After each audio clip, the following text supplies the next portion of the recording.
só virar aqui.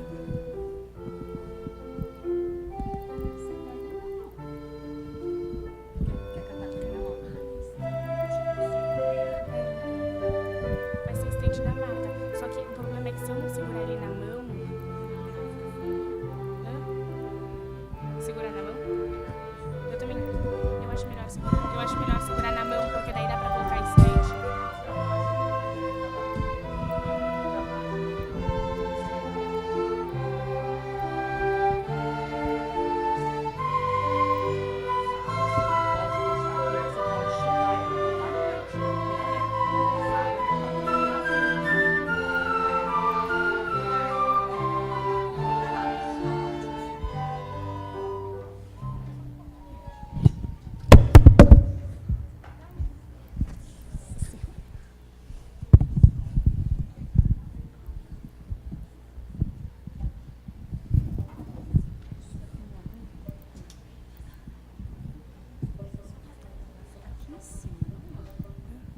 Eu também acho. E coloca a estente aqui, né? Essa primeira música vai ser estente da marca. Podemos. Já, peraí.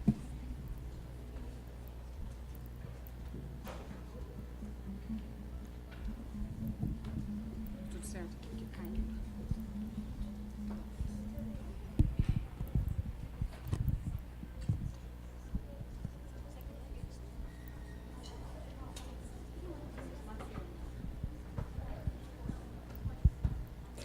Senhoras e senhores, bom dia. Neste momento, damos início à cerimônia de abertura do Congresso Brasileiro de Informática na Educação. O Núcleo de Informática Aplicada à Educação, o Laboratório de Informática, Aprendizagem e Gestão e a Faculdade de Tecnologia da Universidade Estadual de Campinas, com a promoção da Sociedade Brasileira de Computação, sentem-se honrados em realizar o Congresso Brasileiro de Informática na Educação, com o tema Informática na Educação, da Pesquisa à Ação. O CBIE 2013 abrigará o 24º Simpósio Brasileiro de Informática na Educação e o 19º Workshop de Informática na Escola. O evento abrigará também diversos workshops de teorias e prática, a jornada de atualização em informática na educação, mostra de práticas de informática na educação, o concurso de teses e dissertações e painéis promovendo a reflexão política e científica da educação no país. Para compor a mesa de abertura deste evento, convidamos professor doutor Marco Antônio Garcia de Carvalho, diretor associado da Faculdade de Tecnologia, neste ato representando o professor doutor José Geraldo Pena de Andrade, diretor da Faculdade de Tecnologia da Unicamp.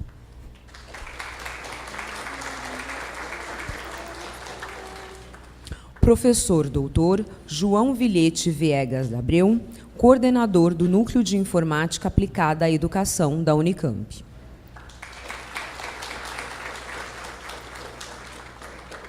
Professor doutor Rodrigo Bonassim, coordenador do Comitê do Programa do CBIE 2013, professor da Faculdade Campo Limpo Paulista e profissional do Centro de Tecnologia da Informação, Renato Ascher. Professor doutor Ismar Frango Silveira, coordenador do Comitê Gestor da Comissão Especial de Informática na Educação da Sociedade Brasileira de Computação. Professor doutor Marcos Augusto Francisco Borges, coordenador do Laboratório de Informática, Aprendizagem e Gestão, coordenador associado do Núcleo de Informática Aplicada à Educação e coordenador geral do CBIE 2013. Solicitamos a todos que se posicionem para a audição do Hino Nacional Brasileiro, que será executado pela Orquestra Jovem do Colégio Visconde de Porto Seguro.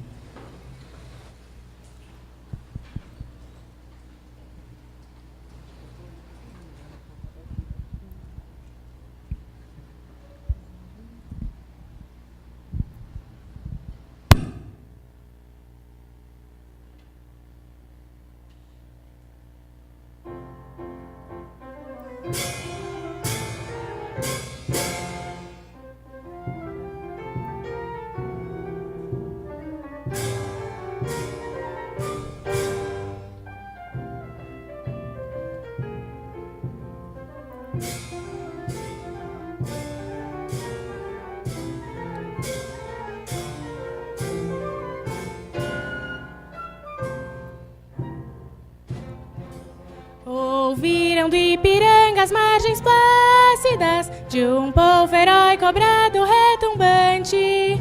E o sol da liberdade em raios fúlgidos brilhou no céu da pátria nesse instante.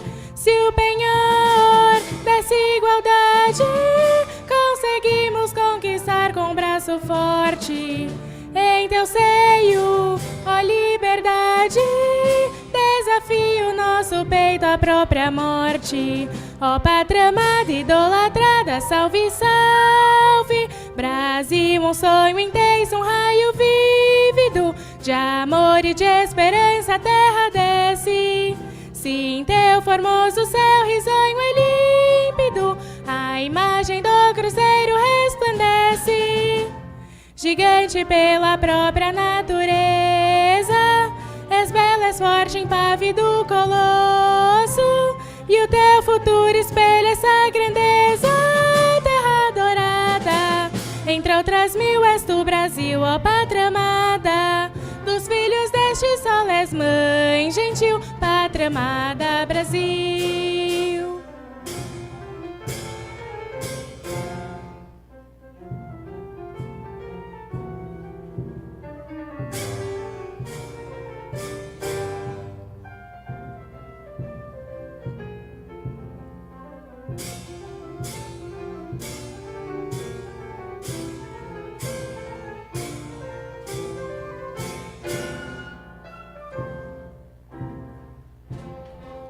Deitado eternamente em berço esplêndido, ao som do mar e à luz do céu profundo, fulguras, ó Brasil, florão da América, iluminado ao sol do novo mundo.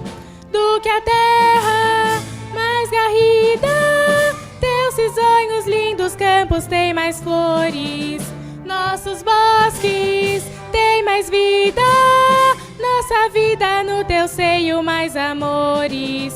Ó pátria amada, idolatrada, salve, salve, Brasil de amor eterno seja símbolo. Ó labaru que ostentas estrelado, e digo verde louro desta flâmula, paz no futuro e glória no passado.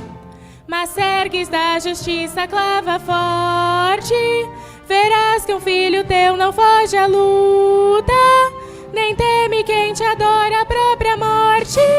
Terra dourada, entre outras mil, és tu, Brasil, ó pátria amada. Dos filhos deste sol és mãe gentil, pátria amada, Brasil.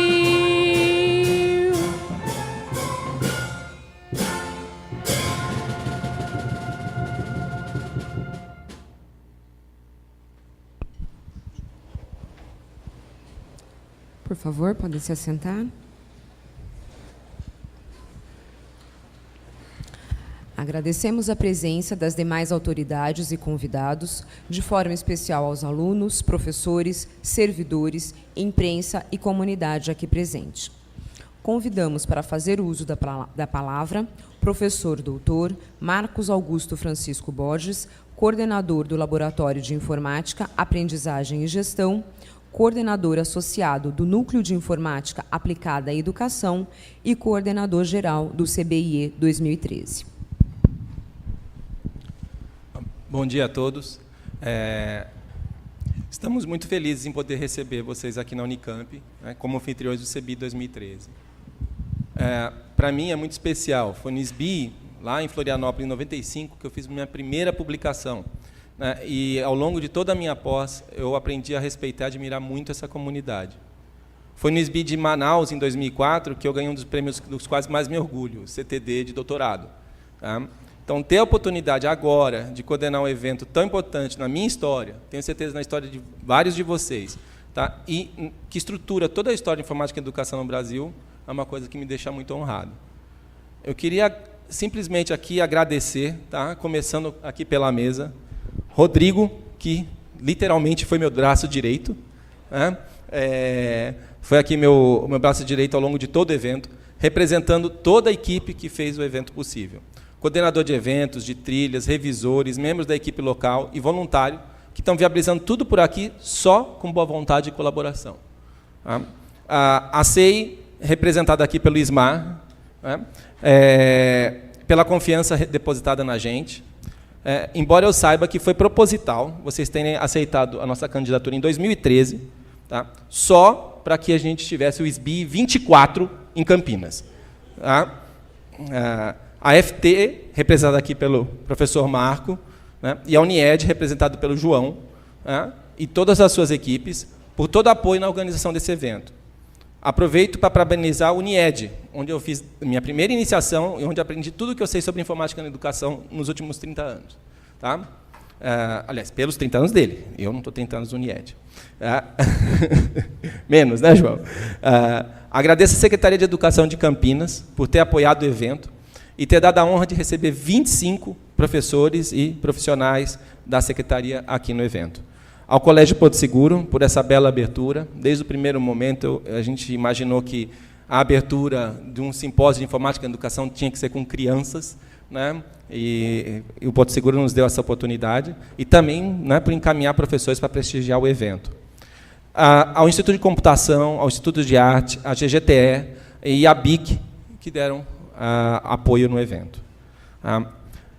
Since we got the privilege of having CBIE here, I had defined a challenge to myself. We need someone from MIT Media Lab in this event. I know how difficult it was being here, right in the Thanksgiving week. So I would like to give all my thanks to Mr. Walter Bender for offering us your time and your knowledge. I also would like to thank Juan Pablo Orcade. It will be a pleasure to interact with you along the event.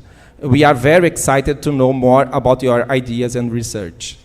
Por fim, agradeço principalmente a vocês, participantes. É para vocês que tivemos todo esse trabalho. Foram uma centena de reuniões ao longo dos últimos 2 anos. 7.000 mensagens de e-mails enviadas ou recebidas, eu contabilizei. Tá? Várias noites mal dormidas. Mas poder conversar e aprender com cada um de vocês ao longo do evento faz esse esforço valer muito a pena. No SBI de 2010, em João Pessoa, eu conheci o Francisco, um menino pobre, com pai desempregado e mãe diarista, que não ia para a escola e que tentava ganhar algumas moedas engraxando sapatos. Ele estava com fome. Ao oferecer um almoço para ele, ele comeu como se fosse sua última refeição na vida. Dedico esse evento a todos os franciscos do Brasil. Crianças pobres que mereciam ter melhor ensino e mais oportunidades de se tornar alguém com um mínimo de qualidade de vida. Que saiamos daqui com a missão para dar melhores oportunidades às crianças como Francisco, buscando formas de conseguirmos levar a informática na educação, da pesquisa à ação. Obrigado e bem-vindos ao CBIE 2013.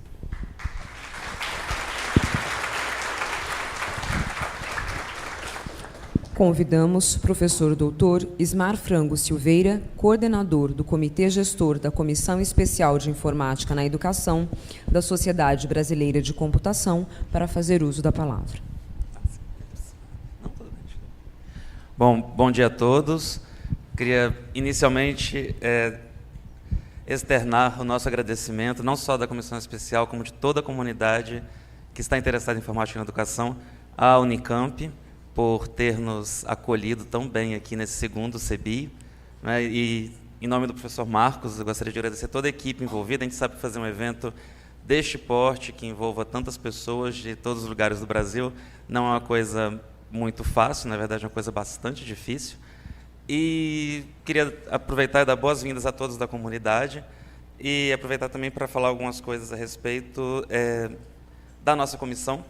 A nossa comissão ela vem tentado evoluir a partir de uma história bastante bonita, né? É uma comissão feita a partir da comunidade, com os esforços da comunidade. E essa comissão, juntamente com o IG, né, que está comigo na coordenação, a gente tem feito alguns avanços, e dentre eles é a aprovação do novo regimento, né? A gente fez uma série de alterações no regimento para tentar adequá-lo aos momentos atuais. E a gente gostaria de convidar toda a comunidade a que dê uma olhadinha no regimento. Ele está disponível, ele está aberto. Ele foi enviado para a lista de discussão da SBCIEL. Então, se você é assinante da SBCIEL, você deve ter recebido um e-mail do IG. E aqueles participam também do nosso grupo do Facebook. né, também tem o link lá, então a gente convida todos a olharem o nosso regimento, comentarem, ele está aberto a discussões, e queria convidar todos também para a plenária de quinta-feira. No programa está como reunião da CEI, parece que é uma reunião da KGB, alguma coisa estranha, mas não, é uma plenária, estão todos convidados, né? Esse evento é da comunidade, então a gente gostaria de compartilhar todos os esforços e todas as decisões com a comunidade, então estão todos convidados a participarem às 6 horas na quinta-feira da plenária. Bom, e é isso. Para quem está chegando agora na comunidade, parece uma comunidade nova, né, o segundo CBIE, mas como o Marcos bem lembrou, na verdade esse é o 24º SBIE, né, desde que nós resolvemos agregar os eventos de informática na educação, o SBIE, o WIE, e junto a eles trazer uma série de outros eventos, a gente acredita que isso foi bastante positivo para a comunidade, ao trazer todo mundo junto, pesquisadores, professores, alunos e todos os demais que estão interessados em informática na educação. Aproveito também para compartilhar com vocês o abraço do ministro Mercadante, que nós o convidamos para este evento, mas ele não pôde estar. Nos escreveu ontem, pedindo desculpas pela ausência e desejando um excelente evento para nós. A gente agradece. E é isso, então, um excelente evento para todos, repetindo as palavras do Mercadante, e que todos possam tirar o máximo de proveito desta comunidade, desta bela universidade que é a Unicamp. Bom evento a todos.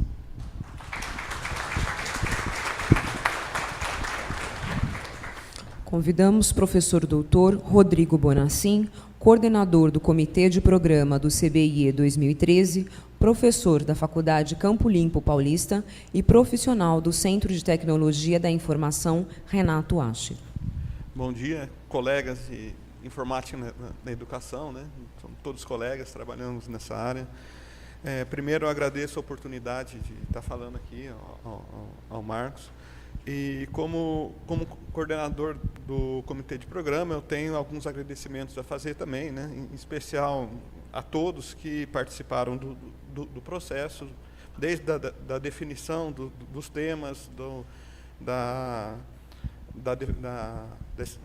escrita das chamadas, do processo de revisão, que é um processo longo, né? Até a entrega da versão final. Em especial os coordenadores dos eventos associados, os coordenadores de trilha e principalmente os cerca de 300 revisores que nós tivemos, contando todos os eventos associados ao CBIE. Passa de 300 revisores e também passa de 600 trabalhos submetidos. E a gente sabe que é um trabalho voluntário e que isso é essencial para o desenvolvimento do Congresso. Bom, nesse ano a gente tem um tema, né, que é informática na educação, da pesquisa à ação. Então, eu espero que esse fórum, esse evento, seja um lugar para levar a reflexão sobre esse tema, de como que a gente coloca nossas teorias, nossos métodos na prática, na escola, no dia a dia das pessoas. Porque nós sabemos que a gente tem uma tecnologia avançada, nós temos diversas coisas que a gente gostaria de fazer, mas isso não necessariamente chega à massa, ao grande número de alunos, né? E esse é um tema para refletir, né, o nosso papel como pesquisador, né, e também como educador, para refletir como levar essas novas técnicas, essa nova tecnologia, né, de informação, de informática, no dia a dia na escola.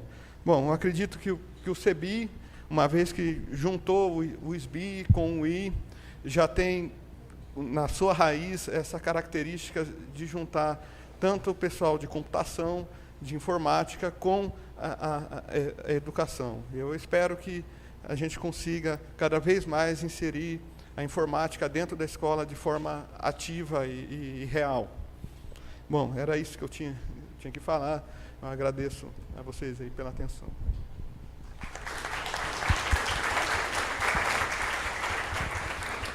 Convidamos o professor doutor João Vilhete Viegas Abreu, coordenador do Núcleo de Informática Aplicada à Educação da Unicamp, para fazer uso da palavra. Bom dia a todos. primeiramente eu gostaria de agradecer, cumprimentar a mesa, ao Marcos, ao Rodrigo, ao Marco Antônio, outro Marco, e ao Ismar, meus colegas de mesa. Foi um prazer muito grande, né, o convite do Marcos para ajudar na coordenação desse CBIE. Mas eu, antes de tudo, gostaria de agradecer à Unicamp, à Unied, à equipe do Unied, que forte desde o início abraçou, digamos, essa causa e resolveu participar efetivamente para que hoje pudéssemos estar realizando esse CBIE. Agradecer, em particular, ao grupo do CDC, que foram sempre muito atentos a todas as nossas dúvidas, as nossas perguntas, e que nos ajudaram muito a fazer com que esse evento chegasse ao ponto de iniciarmos bem o evento no dia de ontem, né? O tema do evento nos remete realmente a uma ação, como o Rodrigo estava dizendo, né, para que nós repensemos as nossas pesquisas, né? Nós saiamos, digamos assim, dos nossos laboratórios, das nossas teses, nossas iniciações e coisas do gênero, e vamos um pouco à ação, né? O que significa essa ação? Eu entendo essa ação como, efetivamente, o corpo a corpo. Esse corpo a corpo se dá aonde nós queremos que a informática na educação efetivamente aconteça, que é a escola, né? A interação com as escolas, em todos os níveis, nos diferentes níveis de ensino, e que o CBIE nos ajude, né, a fazer isso, né? Eu sou... os primeiros congressos que eu participei na vida, eu acho que foram do CBIE, né? Como pesquisador na área de informática na educação, eu sempre fui muito próximo ao CBIE, digamos assim, ao acontecimento do CBIE, né? E isso tem me ajudado, isso tem nos ajudado, digamos assim, ao ver como é que esse grupo tem crescido e como é que nós temos realmente aproximando da ação. Essa ação é importante. Eu acredito que realmente é um dos maiores eventos na área de educação e que esse evento continue sendo um grande evento. E eu gostaria somente agora de aproveitar essa oportunidade de convidá-los a participar amanhã da celebração dos 30 anos do Unied. Amanhã, a partir das 15 horas, faremos a celebração dos 30 anos do Unied. Teremos uma abertura às 15 horas e, logo em seguida, uma mesa redonda com, digamos assim, os percursores da informática na educação. O professor Fábio Fiorentino, o professor Valente, o professor Alea, o professor Fernando Almeida, e eu gostaria de convidar todos os presentes e todo mundo que participa do CBIE a participar desse evento também a partir das 15 horas amanhã. É só. Bom evento a todos e que todos possamos continuar contribuindo para que a informática na educação seja mais efetiva, mais próximo da educação, mais próximo da escola. Ação, que seja ação efetivamente.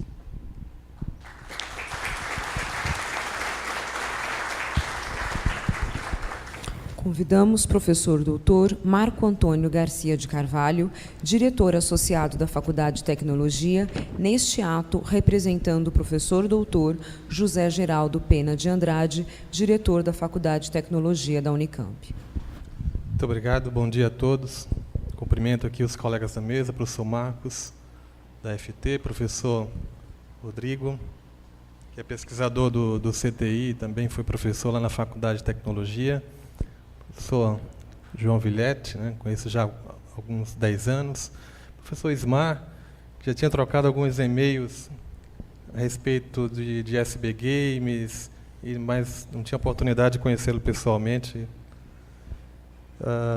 Bom, falo em nome do diretor da Faculdade de Tecnologia, infelizmente não pôde comparecer, ele está numa reunião do Conselho Superior da Unicamp, se realiza também nesse momento. Ele pede desculpas pela ausência. Tenho certeza também que falo em nome da administração superior em dizer que é um orgulho para a Unicamp, para a Faculdade de Tecnologia, participar da organização desse evento, que certamente é o maior evento na área de informática na educação no Brasil e na América Latina. Segundo Congresso Brasileiro de Informática na Educação, como todos já falaram, a história é longa. Esse é o 24º Simpósio Brasileiro de Informática na Educação e o 19º Workshop de Informática na Escola. Esse currículo vai longe, então, né? Esse evento, além desses dois grandes eventos citados, ele possui também jornada de atualização na informática na educação, mostra de práticas de informática na educação, concurso de teses e dissertações, além de diversos painéis promovendo a reflexão política e científica na educação do país. Então, é um grande orgulho para a Faculdade de Tecnologia participar da organização desse evento, na pessoa do professor Marcos Borges, né, da qual já parabenizo todo o seu trabalho, de toda a sua equipe, né, pelo esforço e dedicação que teve nesses últimos anos. Aproveito também para parabenizar a Unied pelos seus 30 anos. Vai ter uma cerimônia certamente bastante bonita amanhã, da qual iremos participar. Agradeço à SBC, Sociedade Brasileira de Computação, pela confiança no trabalho realizado pela FT, em nome do professor Marcos Borges, né, em permitir, né, que pudéssemos colaborar com essa comunidade bastante atuante no Brasil. Poderia também, né, deixar de parabenizar os colegas que contribuíram para essa organização, como o professor Rodrigo, né, que foi do Comitê de Programa, a professora Cecília, do Instituto de Computação, né, que foi a organizadora do SBIE, e o professor Valente, né, que organizou o workshop de informática. Então, também cumprimento os colegas e reconheço todo o seu trabalho, né. Um evento desse porte realmente exige bastante do professor, do pesquisador. Esse é um evento com uma programação muito rica, né? Olhando os colegas, né, que vêm falar, conversar, se encontra o professor Walter Bender, do MIT, o professor Juan Pablo, né, que está aqui na audiência de Iowa, vai falar um pouco sobre projetos de pesquisa para apoiar a criatividade das crianças. O professor Cristiano Abreu, da USP, que vai falar sobre dependência tecnológica, internet, celular, né? Hoje isso, qualquer faixa etária que se observe é muito patente, né? Você vê crianças, adolescentes e alguns bebês, né, que utilizam esses dispositivos. Um parêntese aqui, meu filho de 2 anos acaba de ganhar um tablet, né? Quando eu ia imaginar uma coisa dessa para alguém de 2 anos, né? Então, essa dependência tecnológica, ela precisa ser discutida, além de outros colegas, né, que vão falar, o professor Mauro Credinê, Nizam Omar, do ITA, agora Mackenzie, professora Léa, professor Fernando Almeida, professor Fábio, professor Valente, né, que está lá atrás. Então, certamente, essas discussões vão ser bastante ricas, vão permitir novas indagações e esperamos respostas, né? Uma hipótese, uma indagação sempre sucinta, uma ação, né, que se traduz, então, no tema do congresso em questão. Então, desejamos que realmente essas discussões sejam bastante profícuas. A Faculdade de Tecnologia é uma faculdade nova para os padrões Unicamp, são aproximadamente 4 anos, 2009. Nós temos cursos de graduação em diversas áreas, 2 cursos na área de informática, mas também curso na área de ambiental, construção civil.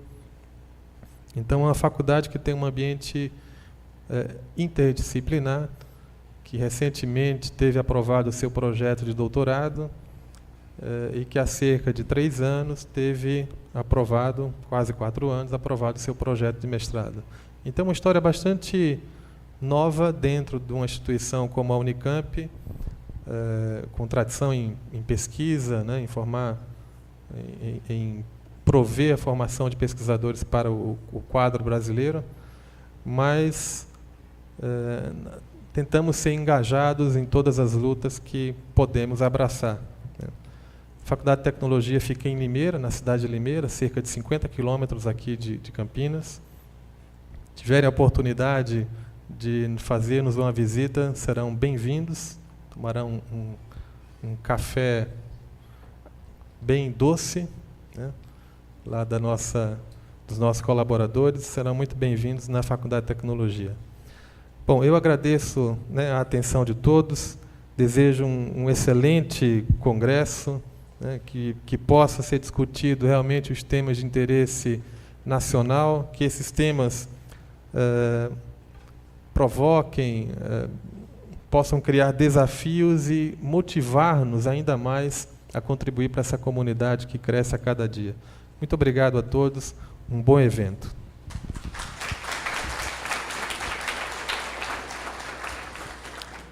E assim, com a mensagem do diretor associado da Faculdade de Tecnologia da Unicamp, encerramos a solenidade de abertura do Congresso Brasileiro de Informática na Educação. Ao encerrá-la, desfazemos a mesa de honra, convidando as autoridades a ocuparem seus lugares na primeira fileira para acompanharem a apresentação da Orquestra Jovem do Colégio Visconde de Porto Seguro.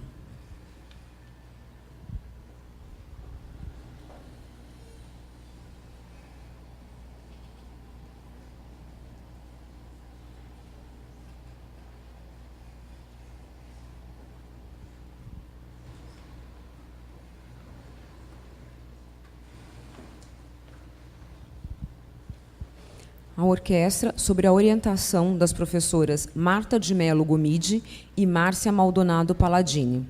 Serão executadas as músicas Canon, Flor Amorosa e A One I'll Hold Your Hand. Com vocês, a Orquestra Jovem do Colégio Visconde de Porto Seguro.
Bom dia.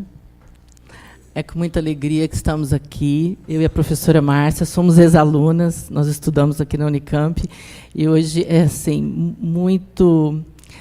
um motivo de muita alegria podermos estar aqui tocando para vocês, trazendo o fruto do nosso trabalho. Este número que a gente toca agora, nós gostaríamos da participação de vocês. É um número de integração e só precisa de uma coisa, as mãos livres, que eu acho que estão bem ocupadas agora, mas se vocês puderem participar com a gente, seria bacana para aquecer um pouco a nossa manhã. Obrigada.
Olha, a gente tocou em vários lugares, mas a palma mais ritmada foi aqui, podem acreditar. Parabéns para a plateia, nota 10.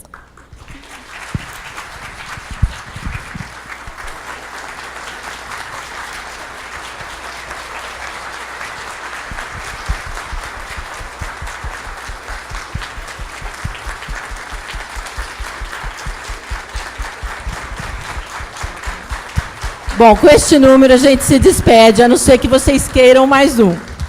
Pode ser mais um? Para fechar com chave de ouro? Ok, obrigado.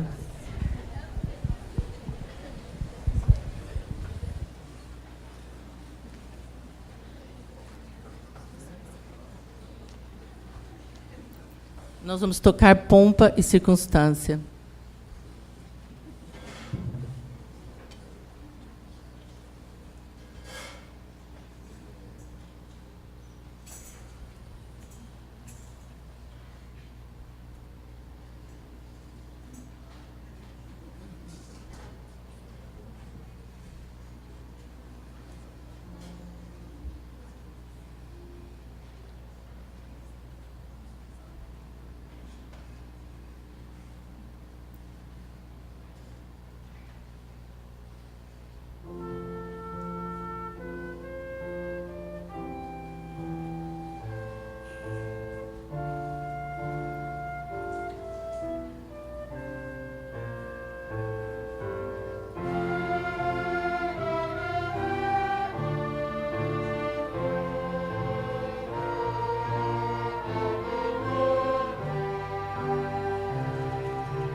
Agradecemos a participação da Orquestra Jovem do Colégio Visconde de Porto Seguro.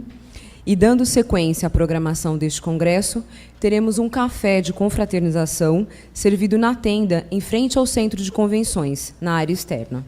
Um bom dia a todos. Tá. Ok, então a gente vai começar. Tá? Vou convidar aqui o professor José Armando Valente, tá? para receber o professor Walter Bender. Obrigado. Bom dia a todos. Eu queria convidar, então, o professor Walter Bender. Walter, por favor.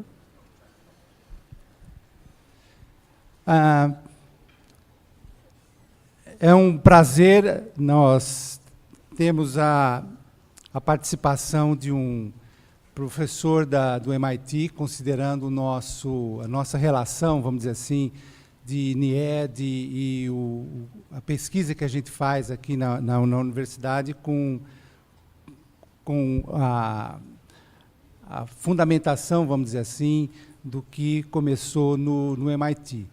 E para nós é um grande prazer ter a presença do professor Walter Bender, que fez parte desse grupo do MIT desde 1978, quando ele foi trabalhar num laboratório que, na verdade, passou a ser a semente, vamos dizer assim, do Media Lab, que é Architecture Machine Group. Ele foi o primeiro estudante do Negroponte, no mestrado que ele terminou em 1978, e depois, então, sempre trabalhou com a ideia de publishing, né? A ideia de tornar o publishing, o jornal, etc., virtual, e por cerca de 20 anos, mais ou menos, ele esteve trabalhando com esse tema no Media Lab. Em 2000 e em 2006, ele foi diretor executivo do Media Lab, substituindo o Negroponte, e em 2006 ele deixou o Media Lab para criar o OLPC, que foi o grupo que começou a desenvolver as máquinas, né, os computadores, os laptops, que hoje a gente chama aí de laptops educacionais. E, na verdade, o XO, esse computador que está aqui, que ele vai mostrar, inclusive, foi basicamente construído, né, por esse grupo da OLPC, e o Walter teve um papel assim extremamente presente nesse desenvolvimento, porque ele foi o desenvolvedor do Sugar, que é o sistema operacional que roda nessa máquina. Ele deixou a OLPC para criar, então, o Sugar Foundation, que é onde ele está hoje, e ele está de volta ao MIT, não no Media Lab, mas em outro grupo, para, inclusive, trabalhar nessa ideia de promover a criação de linguagens e sistemas, vamos dizer assim, voltados para a educação. Ele tem um papel bastante interessante nesse processo, porque é uma pessoa que ele fala que não conhece a questão pedagógica, mas ele está muito envolvido com as questões pedagógicas, além de ser uma pessoa extremamente capaz no processo de desenvolvimento de sistemas. E a palestra dele, né, o que ele vai falar aqui, é a respeito do Learning to Change the World, que é a questão de como que a aprendizagem via tecnologia pode mudar o mundo. Então, é um grande prazer, uma grande honra que nós temos em ter uma pessoa, um representante do MIT, e na figura do professor Walter Bender, e que eu agradeço muito a presença. Ele tem uma palestra que tem um pedaço que é a fala dele, que ele vai mostrar o que ele está fazendo agora, em seguida algumas demonstrações, e a gente pediu para que, né, para acompanhar a tradução que não fosse muito rápido, então, se tiver algum problema de compreensão com relação à tradução, avisa que a gente, então, diminui a velocidade da fala dele. Então, agradeço muito a presença do Walter e...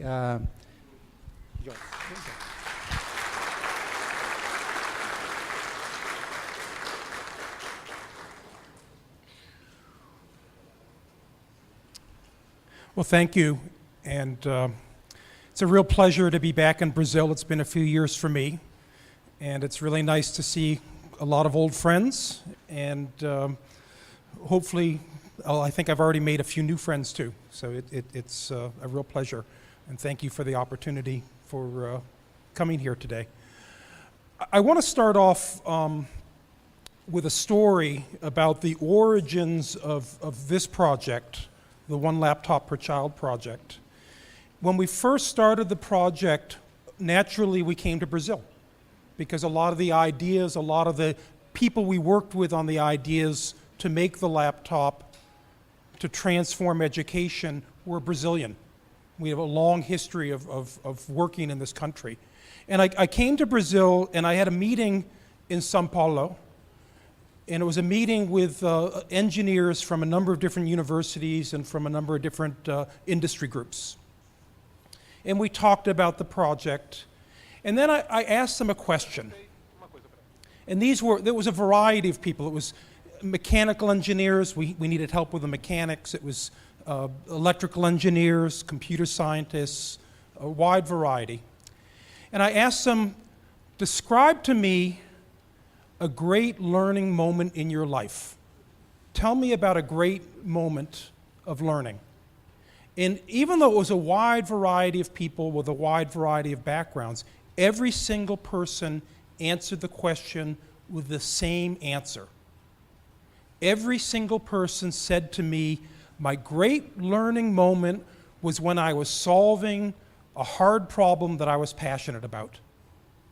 Now, the problem was different for each of them, but it was all about solving a hard problem, an authentic problem, utilizing any tool they could, anything they could to solve that problem. And that was a great learning moment. And I've asked that question again in many different places. I've asked it to engineers in India, in Singapore, in the United States, in Germany. Everywhere I go, I ask that question, and everywhere I go, I always get the same answer. Solving an authentic problem is the great learning experience. Now, then I asked the second question. And once again, I got the same answer from everyone I spoke to. The second question was, it was prefaced on the first question. I said, okay, you just told me what a great learning moment is, what a great learning experience is. Now let's design a learning intervention for school. Let's see what we can do to change or enhance learning in school. And every single person I spoke to invented electronic worksheets. Every single person I spoke to reinvented drill and practice using the computer. So they immediately forgot what they knew about what real learning was and remembered what school was. So there's this great disconnect between what we know is learning and what we think school is supposed to be. And therein lies the real problem, the real challenge. The challenge is not technical, the challenge is not software, it's not even social. The challenge is fundamentally this disconnect between what we know is learning and what we think is school. It's a cultural problem, and it's one that I'm going to try to address head on. Now, from the point of view of culture, Brazil's got a head start on most other places. You had this guy. You had Paulo Freire. You also have this woman, Leia Fagundes. You've got great people here, great ideas, great minds, great thinkers about pedagogy, great thinking about learning. I was fortunate enough to work with this gentleman, Seymour Papert, and Seymour was one of the influences and movers of much of the work I've done throughout my career. This is Senegal in 1982. Senegal in 1982, one-to-one computing. One-to-one computing in the school is not a new idea. It's an idea that's been around for a while.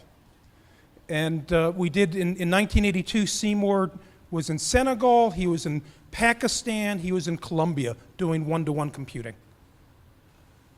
The problem was we had no way to bring these projects to scale. We did one project after another, everywhere. We did projects in the public schools in the United States, in the fancy private schools. We did projects in Brazil. We did projects in Thailand. We did projects all around the world, one small pilot after another. And our colleagues around the world were doing the same thing. But what we were lacking was a vehicle, a means of taking these ideas and bringing them to every child. And that really was the challenge that my colleagues and I faced when we developed this.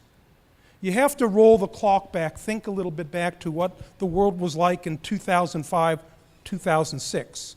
In 2005, there was no such thing as a smartphone. In 2005, there was no such thing as a laptop computer that sold for less than US $1,000. There was no such thing as a laptop computer that you could drop that sold for less than $3,000 in the US. And so one of the challenges in terms of reaching children was just having some hardware that they could use that was affordable. So we set about designing a laptop for children. We built the first netbook computer called the XO. And something actually pretty wonderful happened, and that is a lot of other people started building laptops as well. The price of laptops came down. Instead of being thousands of dollars, now they're hundreds of dollars. And this is actually at a point where there was then a split in our organization. My colleague Negroponte went one way and I went another way, because Negroponte wanted to continue to make laptops, and what I wanted, my concern wasn't so much the laptop. The world was solving that problem suddenly. My concern was at that point, and still is, what do the children do with the laptop? And what the children do with the laptop is fundamentally determined by the software and the teacher. And so I started Sugar Labs in 2008. I left one laptop per child. The first thing we did was make the software run on any computer so that I could be agnostic about the hardware. But I couldn't be agnostic about learning. So every single thing we've done in terms of designing Sugar, the question always boils down to, how does this impact the learning? How does this impact the learning? That's the question I push back on all the developers all the time. They want to make a change. How does this impact the learning? Because that's what we're doing this for.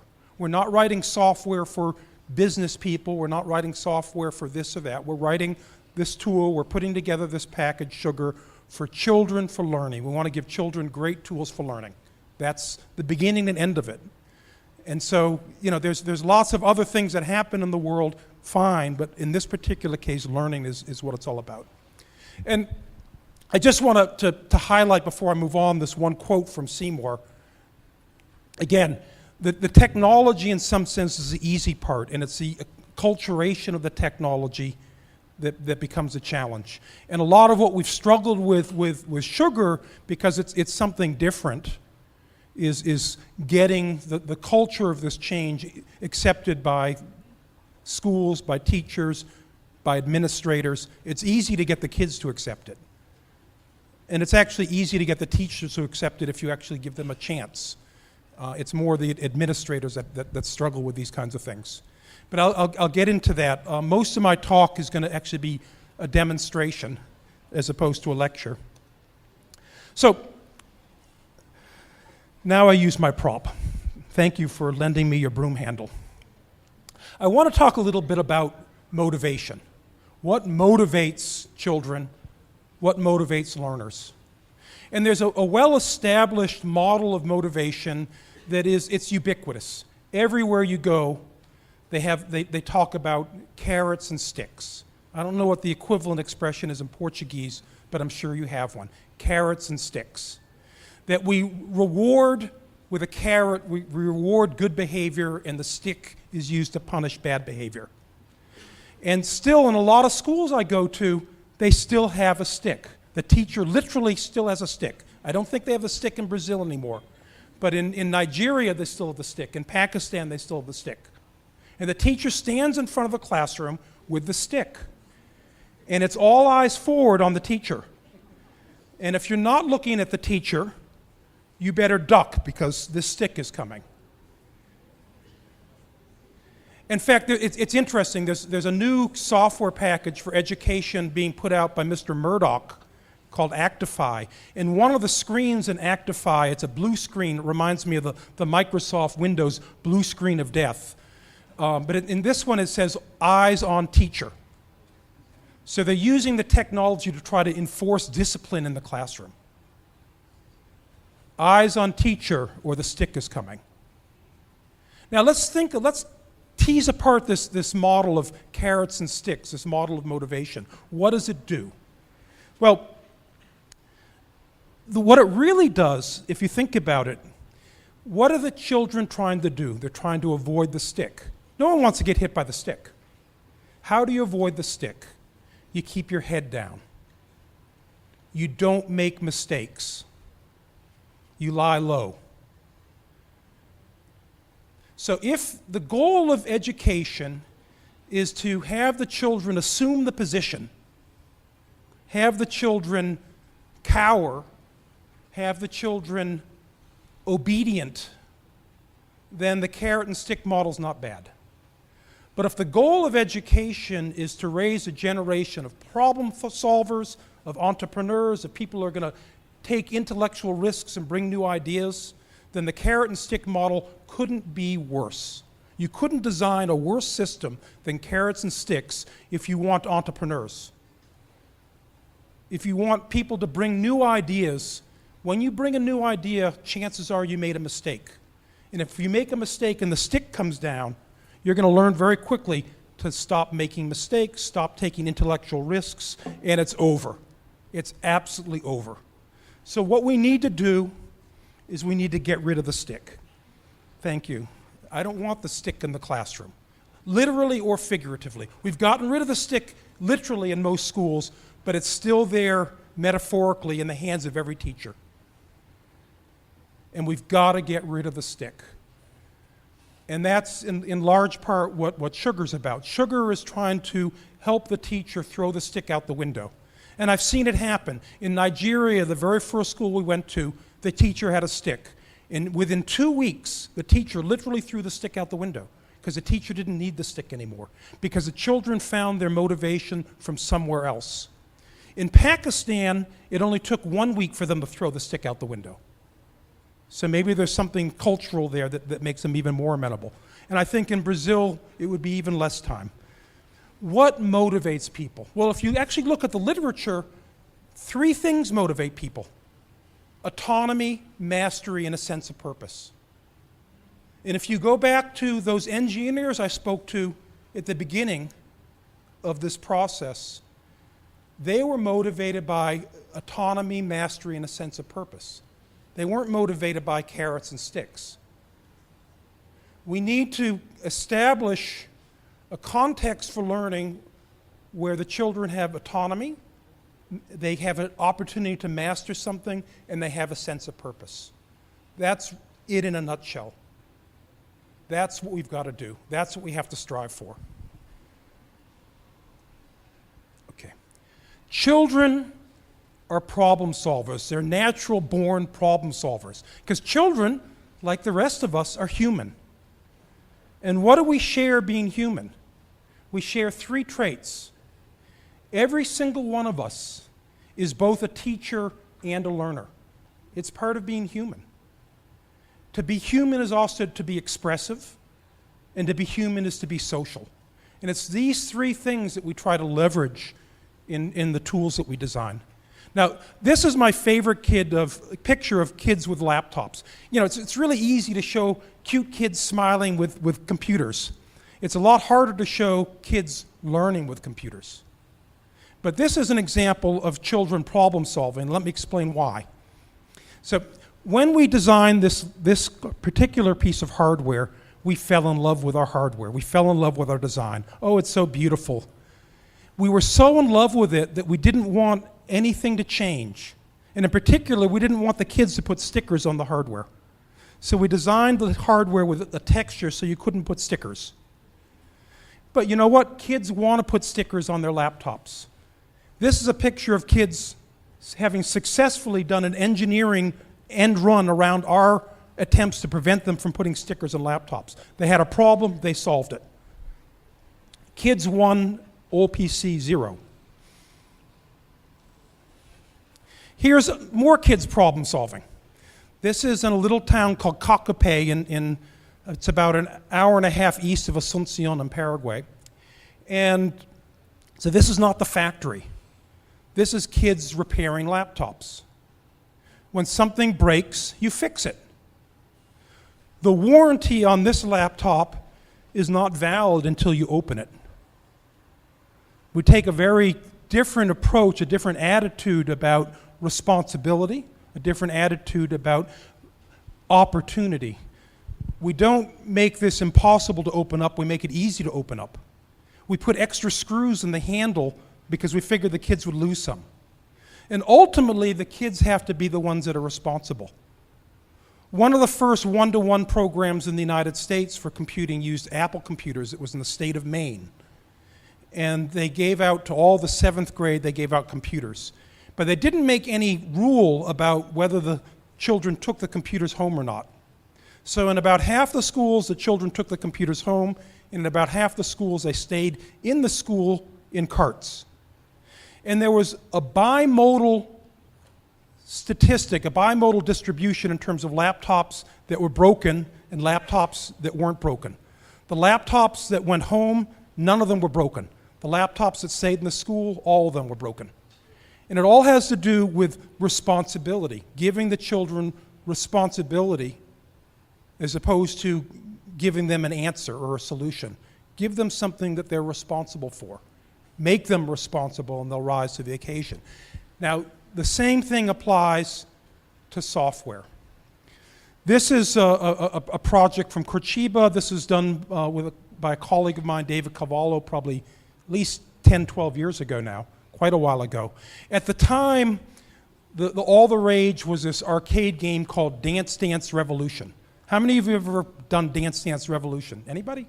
I guess it's sort of an old thing now. But the kids would stand in front of the arcade and they'd be foot dance steps they'd have to fall, and they're dancing around and doing all this stuff. Well, in the school, what the kids liked it, so David said, okay, this is what you're passionate about. Let's build a Dance Dance Revolution machine. Let's not just go play the game, let's build the game. Let's make Dance Dance Revolution. And you know what? It's just a couple of sensors. It's not that hard. And the kids did it. The other story that I like about the school, or sort of a sad story, is after they did this week-long workshop, David, with students, and the headmaster of the school said, that's really nice. Kids learned a lot. They had a great experience. And David said at the time, he said to the headmaster, well, I've been thinking, I know you don't have the resources. Again, this was back when computers were expensive. I know you don't have the resources to buy more computers. But you could take the existing resource that you have, and instead of giving each child 15 minutes a week of computer time, which is essentially useless, it's absolutely useless, 15 minutes a week of computer time. There's nothing you can learn, nothing you can do. He said, just take it and give each child 2 intense weeks of computing and then nothing for the rest of the year. You could reorganize the existing resource and offer to the children that way. So they'd have 2 intense weeks to really do something profound, really do something authentic, do something meaningful to them. And the headmaster said, I hear you, I understand what you're saying, but I can't do it. And David said, well, why can't you do it? And he said, because the only day the kids come to school is computer day. And if I had the kids do all the computer in 2 weeks, they wouldn't come to school the rest of the year. So there's a message there, though. There's a message about why are the kids coming to school? They're coming to school, when they're coming to school on their own volition, they're coming because they're passionate about something. Okay, so one more story before I get into some of the demonstrations. So this is one of our developers, Bernie Innocente. Bernie's Italian. He's got a nose for food. And this is Bernie at my mother's house for the U.S. holiday Thanksgiving. And Thanksgiving is this week, it's Thursday. And I actually have to fly back home tonight because I'm in charge of pies. I'm in charge of making the cakes. So, and this is the gingerbread pudding cake. Good stuff. Definitely got to try it. The reason why I'm showing you this picture is because I'm very much an amateur cook. I'm not a very good cook. And I do most of my cooking around special occasions. I do a lot of cooking at Thanksgiving. I don't do a lot of cooking other times of year. And so I'll show you, this is not my kitchen, but it's sort of a typical kitchen. In the typical kitchen, we organize things, we have shelves. And we put things on the shelves in our kitchen. And what do we put on the shelves that are low and right at hand? We put the things we use every day. So in my kitchen, right on the counter is the coffee maker, because I can't be without my coffee. So that's always on my low shelf. But the things in my kitchen that I use for Thanksgiving holiday are way up on the top shelf, because I only use them periodically.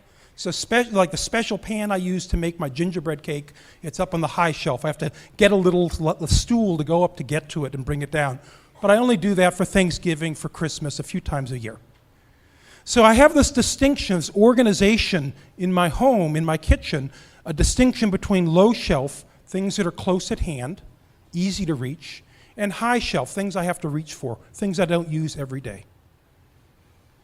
And what I want to do is I want to make an argument about what should be on the low shelf of every child. When we think about what are the tools we want children to have that they learn at school, what are the resources we want them to have, what are the things that should be right at hand, and what are the things that they should be reaching for. And I'm going to try to argue through the rest of my talk that one of the things that should be on the low shelf is computation. That I want every child to have right at hand the ability to program the computer. So now I'm setting that up as the challenge, and now I'm going to try to spend the rest of the morning defending that assertion. Computation should be on the low shelf. Okay. Another longtime colleague, Cynthia Solomon, she's with her back to us in this picture. You can tell, you can sort of date the picture from the fashions. Look at this dress. It's wonderful. That's the 1960s in the United States. It's wonderful. Cynthia is still a colleague of Marvin Minsky's. She's a colleague of ours.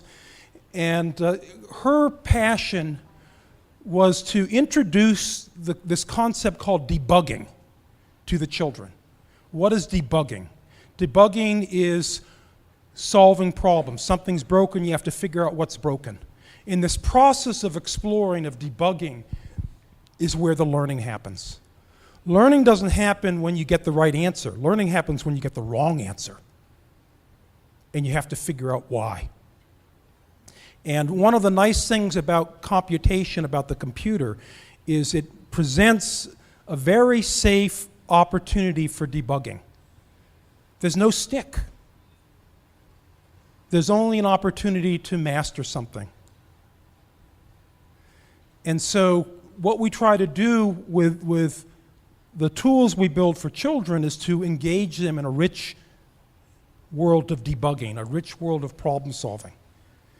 And we build a lot of affordances into the software exactly around that problem. How do you let them make mistakes? So when I was a kid, we used to drive these big cars, these big American cars. And these big American cars were heavy, they were made of steel. And when you drove off the road, like inevitably every US teenager would drive off the road and eventually hit a tree, what would happen? I hit the tree with my big heavy car, and where does all that energy go? It goes into the tree and it goes into me. The car is fine, because the car is rigid. The tree and the driver and the passengers aren't very rigid. Not a very happy circumstance for too many children.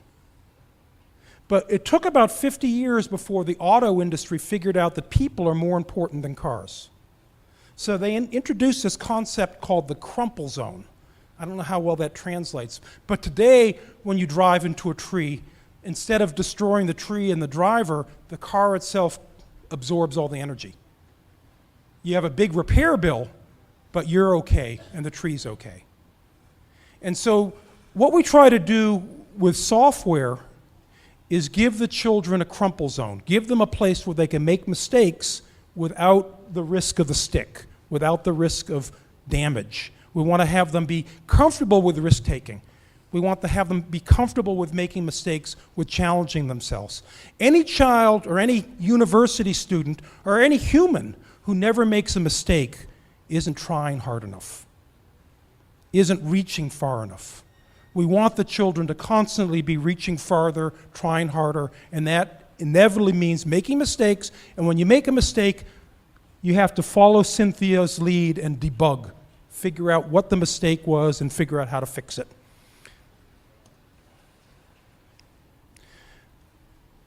One more point on my soapbox while I have you. I want to talk a little bit about software libre. This is a term that works much better in Portuguese or Spanish than it does in English. In English, we call it free software. And free software, the word free in English has two meanings. One meaning is free as in price. You don't have to pay anything for it. And too many people think that what software libre is about is free software, software you don't have to pay for. But actually, free software is actually about freedom. It's about a different thing. It's got nothing to do with price. Happens that most free software is free in terms of price. But the real point of free software is freedom. Free software gives you the license, it gives you the legal right to change things, to break things, to engage in debugging. That's the reason why free software is so important to education. I draw a line in the sand. Unequivocally, on this side of the line, there are two arenas where you have to have free software. One of them is voting machines. The machines and the software for counting votes in an election have to be free. Otherwise, you have no way of trusting. You have no way of knowing what's really happening. The other is education. Education has to be free software. And the reason is because we've got to give the children the opportunity to grow and expand and debug and break things. You can't fix it unless you break it. To take risks, to challenge themselves. It's got to be free software. It's not bad that it's free as in price as well, because most school budgets are pretty small. But it's got to be free as in freedom. That's a given. Now, there's a difference, though, between having the license to change things and having the means or the ability to change things. And that's where Sugar comes in. Because Sugar is designed it's free software, software libre. You can download it for free, you can use it for free, but you also can change it. And we built into Sugar not just the license to change it, but also the means to change it. We enable the children and the teachers to become unleashed, to do things, to make things, to change things. And I want to now make a little demonstration to show you some of these ideas. Okay, let's go here. And the first thing I want to do is show you a very simple program. This is an abacus. The abacus was invented by the Chinese. It was also invented by the Romans. And it's very simple computational tool. 1, 2, 10. These are 5s on top. It's an abacus. And what happened was I was visiting my mother, and I found this book I had as a child, How to Use the Abacus. So I said, well, we need an abacus program in Sugar. And you might want to ask, well, why do you need an abacus when you've got a computer? We have a calculator. Why do we need an abacus? And the reason why you want to have an abacus, to quote my friend Marvin Minsky, you never understand something unless you understand it more than one way. And an abacus is a great opportunity to introduce another way of thinking about computation, about thinking about numbers. And even within the abacus program, there's a lot of opportunity, a lot of richness. So for example, the Chinese and the Romans aren't the only ones to invent the abacus. The Japanese invented an abacus. This is a Japanese abacus. It's a little different. This is a typical sort of decimal counting frame. You see this a lot. The Mayan culture in Mexico, in Central America, they invented an abacus. Their abacus naturally is base 20 instead of base 10, because the Mayan mathematics was base 20. So they're counting with 20s instead of 10s. So what we're doing is we're introducing this basic idea, but we're showing the children multiple representations, and they can explore multiple representations. And there's power to that. We want them to be exposed to powerful ideas. I don't expect them to invent everything on their own. The teacher's there to help expose them to these ideas, but then they can explore these ideas. And one of the things we do in sugar, you'll notice in a lot of sugar activities that there's a gear. And the gear is a message to the kids. And it says, okay, you've explored this idea that we've shown you, we've exposed you to this idea of abacus. Now it's your turn to take the idea and make it your own. So what I like to do with abacus, I do this a lot when I'm doing workshops. I'll say to the kids, okay, there's, in Samaria, the Sumerian culture counted like this. I don't know if you can see in the back of the room, but they counted on their knuckles. 1, 2, 3, 4, 5, 6, 7, 8, 9, 10, 11, 12. Their mathematics wasn't based on 10, it was based on 12. And they have, in their culture, they had a very rich mathematics, and a lot of mathematics from their culture is still here today with us. 12 hours, all the 12s and 60s we have, 60 minutes, that came from them. But they never invented an abacus. So let's invent the abacus they would have invented had they made one. So we'll come over here and we're going to make an abacus. So just for symmetry's sake, we'll put 12 those, we'll put one on top. On the bottom, we'll put 5. The ones on top are going to be worth 6, and it's going to be base 12. And let's see what we get. So we want to come over here, and I think we have now a Sumerian abacus. Look at that. Okay, so the kids can make their own. They don't just accept this completed thing, but everything in sugar is there for them to complete. We don't give them anything that's finished. It's there for them to finish. And it turns out that, again, in terms of this idea of risk-taking, there's no place to make a mistake. There's no place to hurt yourself because every abacus you design is mathematically valid. And I didn't show you a couple of the others. I'm sort of sparing you the nerdy stuff. I have a hexadecimal abacus, a binary abacus. So you can't break it. An abacus just works. Now, I wrote this program and I was very excited. Hey, this is cool. Again, a little bit geeky of me. But and I went to visit the school in Cocupe. I already mentioned Cocupe in Paraguay. And I showed the teachers. And I'm very animated. And the teachers sort of look at me. And I was really disappointed. It broke my heart. They didn't like my abacus. Well, so I'm trying to figure out why don't they like the abacus. Well, it turns out they did like the abacus. But the abacus wasn't relevant to the thing that was on their mind at the moment.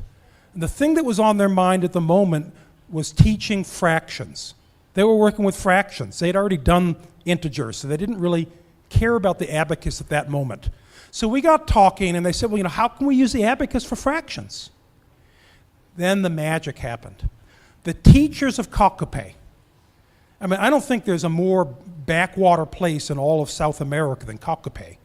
The teachers of Cocupe invented an abacus that's new to the world. The teachers, there's a secret, a dirty little secret no one says. Teachers can learn too. Teachers can learn, teachers can invent, teachers can be creative too. And the teachers in Calcape invented this abacus. And this is just so cool. It's the Calcape abacus. So it works just like a regular abacus, but you have a half and a third and a sixth, and I can subtract a fifth. There's never been an abacus like this before. This is cool. This is an invention of the teachers. If you give them the opportunity, the means, and the responsibility, they will do it. But so much of what we do is to give people the answer. We give the teacher the answer and say to the teacher, give the children the answer, and have the children repeat the answer back. And that's not learning. Learning is invention, learning is expression, and everyone can do it. We just have to let people know they can do it and give them the means to do it.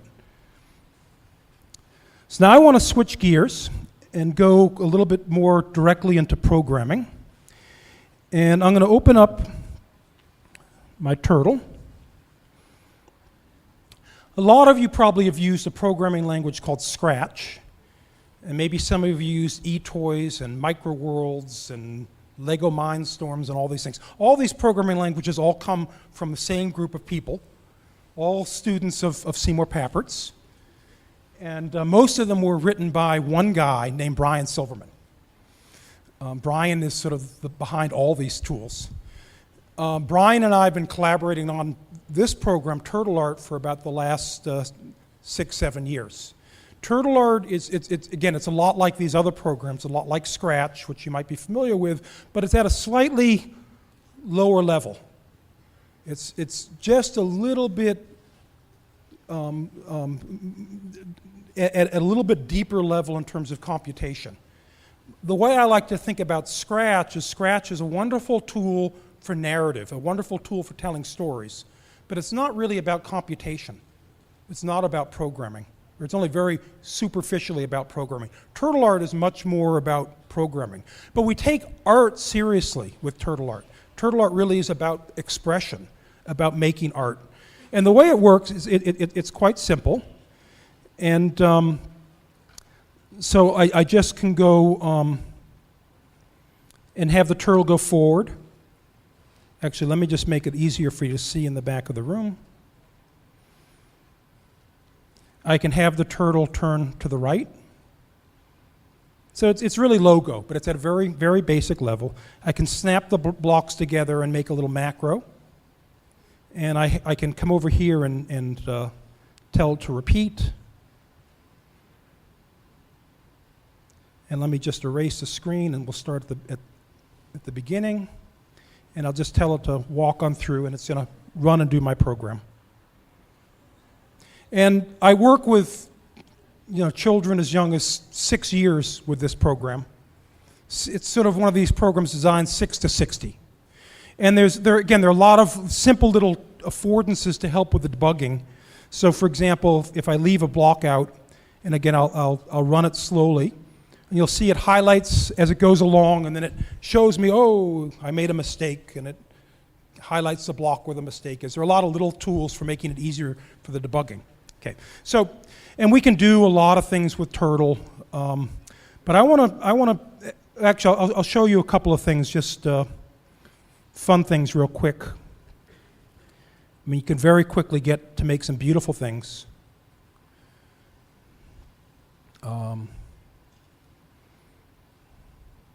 This is one of my favorites. Very simple programs that generate these things. But now what I want to do is I want to do a little programming with you. We're going to do a little programming exercise right now. And what I want to do is, I have a question. How many of you have ever used Paintar on the computer? How many have ever painted on a computer? Come on, every hand in the room better go up because everybody's done it. Come on, you've painted on the computer, all right? Don't be shy. Everybody's painted on the computer. Now, how many of you have ever written a paint program on the computer, written a program for painting? Not so many hands, one hand in the back of the room.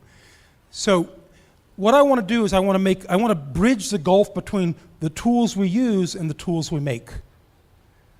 Because I want the children to have a better understanding of how the tools work, and I also want them to be responsible for the tools. Because right now when we paint and use Photoshop, it's Adobe's problem, it's Adobe's responsibility. It doesn't matter to us. It's like those laptops in May that stay at school, they're broken. If something goes wrong, I can't do anything about it, it's Adobe, end of story. We have to change that mindset. So we're going to write a paint program right now. We're going to write paint. And once we're done writing paint, guess what? Paint belongs to us, not Adobe anymore. So it turns out it's not so hard. So when you're painting, you need to know whether or not the button's pressed, right? The mouse button. Again, let me make it bigger so you can see in the back of the room. Okay.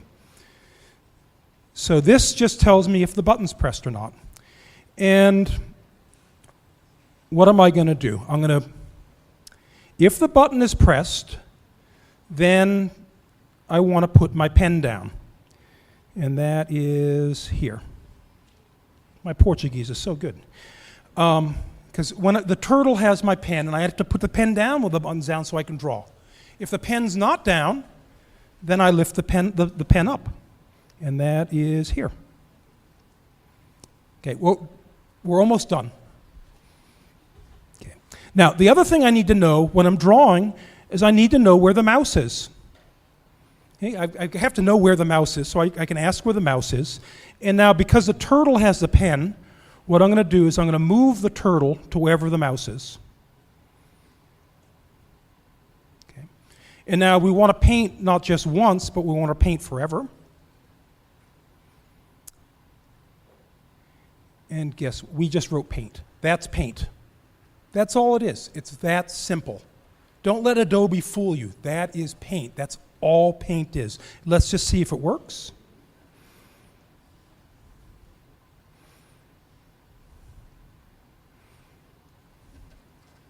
Self-portrait, it works. That's paint. Okay, paint doesn't belong to Adobe anymore, guys. Paint belongs to us. This is ours. We own it. But now here's the magical part. Because we own it, we're responsible for it. And even though this is paint, it's kind of boring. It's not very cool. But because it belongs to us instead of Adobe, it's our responsibility to make it cool. So how are we going to make paint cool? Well, I'm going to show you one way to make paint cool, and your students are going to show you any variety of ways to make paint cool. The way I'm going to make paint cool is I'm going to grab another block from my sensor palette. I'm going to grab the block called volume. And what volume does is just listens to the microphone and gives me back a number based on the microphone. If it's a loud sound, it's a big number. If it's a quiet sound, it's a small number. And I know from experience that the numbers are pretty big. So I'm going to take that number and I'm going to divide it by, say, 25. And now what I'm going to do is I'm going to come over here and I'm going to grab this block, which is to adjust the size of the pen. And I'm going to adjust the size of the pen based on the volume. Okay, and let me just move everything around so you can see what's going on. Boom. I just changed my program. So now I have a paint program and I'm just painting along. I'm seeing if the button is pressed and I move the mouse to wherever it is, but I set the size of my pen based on the volume of the microphone. So now let's see what happens when we do this. And I'm going to have to put my microphone on.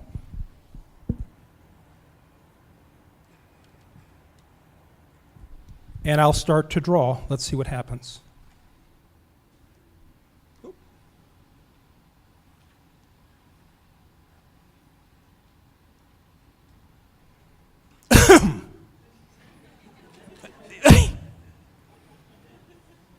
So actually, I want to adjust that. Let's make that be. It's not quite as beautiful as it should be. All right, we'll try again.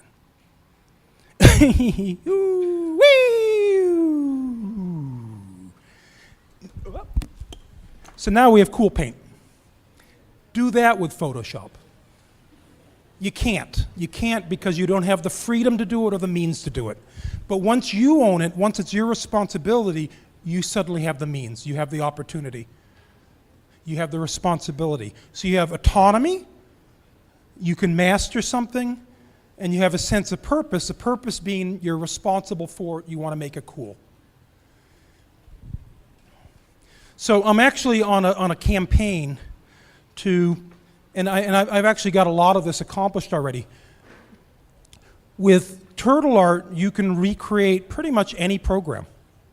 Any program. So the kids can own every program. They don't just have to own the things that we tell them to do, they can do things on their own. And one of the things that we do, I neglected to show you something, which is this. One of the things we provide in Sugar, again in the spirit of free software, is we provide the source code of every program. The source code of every program on the computer is one mouse click away. And this is, again, part of the idea of providing the means, not just the license. Now, this is in sort of in a pseudo-logo-like structure. This is the program I just wrote. And this is Turtle Art. That's the source code to Turtle Art. It's in Python.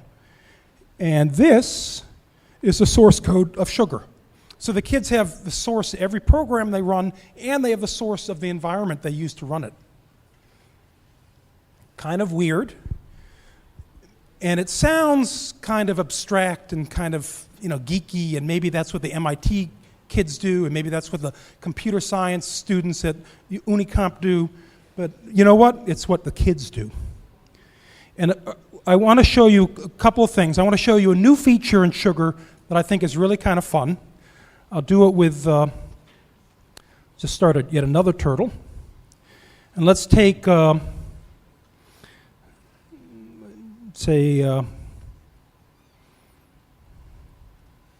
take this program. This is my São Paulo. Okay, so we're going to take São Paulo, and what I'm going to do is I'm going to export São Paulo to Python. And now I haven't really talked yet about this, but in Sugar we have this concept called the diary. And the diary shows you everything that you do. And I'll get to that in more detail. But I'm going to open up now this. I just exported my project not as Logo, but as Python. This is the Python code to generate the urban landscape. And if I run it, there it is. So I'm running Python now. And one of the things I can do is I can export my Python code and make a new Sugar activity. So now, if I go back to my diary, I think this will work. Oh. What happened here? Let's see. Oh, here we go. I think I might have a bug. Well, so much for that. What was supposed to happen is that I'd get a new icon. I'd get a new icon on the desktop, which was the program I just wrote in Turtle. So I can use Turtle Art to make new activities that I can share with my friends. And believe me, making things you can share with your friends is a huge motivator for these kids. A huge motivator for these kids. So we close the loop. The kids can, and one of my goals with Turtle Art, and it's a different goal, I think, than the goal of a lot of these other environments. One of the goals of Turtle Art is not to keep the kids in Turtle Art. I want them to get out of Turtle Art. I want them to go way beyond Turtle Art. I don't want to contain them. Most of these programming environments for kids have a very low floor. It's very easy to get started, but they also have a very low ceiling. The kids can't really go anywhere. And so in Turtle Art, what I'm trying to do, first of all, is make the ceiling higher, but also to jettison them out. I want them to program in Python.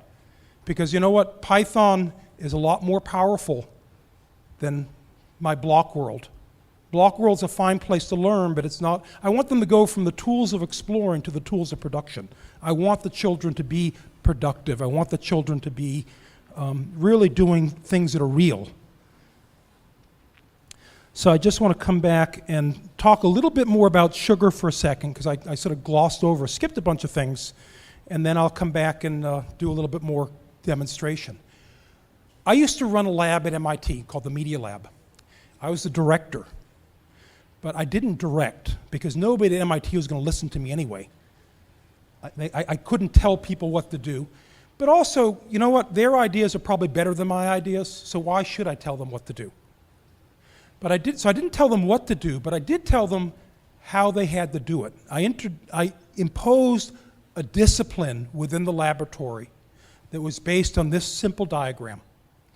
Imagine and realize, critique and reflect.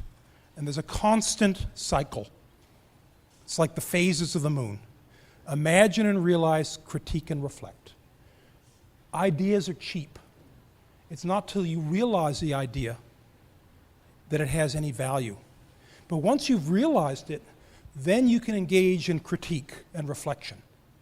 And so Sugar tries to make the path of least resistance this constant cycle of imagine, realize, critique, and reflect. Imagine, realize, critique, and reflect. It works for the MIT students, and it works for the kids in Cocopay. And it would work for the kids here in Campinas. It works for everybody. It's a powerful, powerful tool. Imagine and realize, critique, and reflect. So I already showed you some of the imagine, realize part. I haven't really shown you critique and reflect yet. And I want to show you again, I want to go back to this diary I was describing earlier. This is everything I do. See, one of the things when we did Sugar, I had a great opportunity to throw out a bunch of junk. We'd had, it had been close to 40 years since Steve Jobs went to Xerox PARC and took all the wrong things. He took every bad idea and left all the good ideas on the floor at Xerox. He took overlapping windows. He took the mouse. He took double click. He took all this garbage that made it impossible or much more difficult for us in computing. I like to remind people that in the 70s, we had touch screens. We had touch in the 70s. But then we got this mouse, and it took us 40 years before we got rid of the mouse, and we're finally back to touch again. Thank goodness we have touch again, because the mouse is awful. It's just ergonomically a disaster. And touch works. Touch is better. But it took us all this time to get rid of it. I got rid of, in Sugar, I got rid of double click. I'd been doing a lot of work prior to developing Sugar with senior citizens, with the elderly. And I discovered, I have a hypothesis, that double click is a conspiracy to keep the elderly from using computers. And I really believe that. Because, my mother can't double click. She can't. So we got rid of all that junk in Sugar. But what we did do is we did pick up on an idea from Xerox. In Xerox, Alan Kay told me this years ago, at Xerox they had 2 word processors. One word processor was very simple, didn't have very many buttons, but it had one characteristic, which is everything you did was always saved. You never lost anything. There was no save button, everything just saved all the time. There was another word processor that looked a lot like Microsoft Office 2007. Every single button, every single widget, nobody used it. Everybody used the word processor that was simple, that actually let you write text and never lost anything. Everything was always saved. Well, in Sugar, there's no save button. Everything is just always saved to the diary. So the journal is everything you've done. And in the journal, we give you an opportunity to reflect. So in the journal, I can go to an entry, and you'll notice this is just where I was. This is exactly what I was just doing in my presentation. And I have an opportunity to write notes about what I'm working on. So what the best practice in terms of how you use Sugar in the classroom is you have the kids stop and write after every lesson. They stop and write their reflections after every lesson. And that's whether they're in literacy or history or mathematics or even gym class. Write.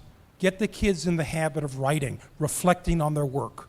And that's just built in as an affordance into Sugar. And it's just a fundamental part of the pedagogy of imagine and realize, critique and reflect. Now the critique part also comes in. Because what we do in Sugar was we have a very simple idea. It's not a new idea to us. It's actually an idea that began with the Enlightenment. And that's the concept of the lab notebook. It's a place, again, to write down your observations, and then you complement that with another concept called portfolio. Portfolio is your work, and you present your work. There's a wonderful book from Harvard School of Education called Studio Thinking. It's all about how you can learn from what they do in an artist studio. You put your work up on the wall, and people talk about it and critique it. That's part of the process. And part of the process of learning is to engage in a critical dialogue with your peers. That's part of the process. And so in Sugar, what we do is I just put, I click on stars next to the things that are important. And so these are the things that are important right now. And then I come back and I launch my portfolio tool. And what it does is it automatically makes a presentation, a PowerPoint-like presentation of what I was working on. This is my portfolio from now. These are the things right now that are important to me. It makes it into a little slideshow. I can reorganize my slides and move things around. But this is my portfolio. I can save it out as a PDF file. And if I go back to my diary, now I've got this PDF file right here. Open it up. That's my portfolio from today. These are the things I'm working on, my descriptions, the abacus. And so the idea is we want to make it very, very easy for the children to capture not just what they know, but what they can do. Share what they can do with other people, engage in a critical dialogue, have that record. We want to make the learning visible to the child, to the learner. Most of what we do in terms of assessment, evaluation, is not in service of the child or even in service of the teacher. It's in service of the administration. It's so the administration can demonstrate the schools are working. But what we really should be focusing on is making the learning visible to the learner. And portfolio is a powerful tool. Again, not one invented by us, but we build it right into the fabric of Sugar. No matter what app you're running, it's there. It's part of what you do. It's part of the learning process, the daily learning process. Imagine, realize, critique, and reflect, and having this record. I can send the portfolio to my teacher. So here's my portfolio.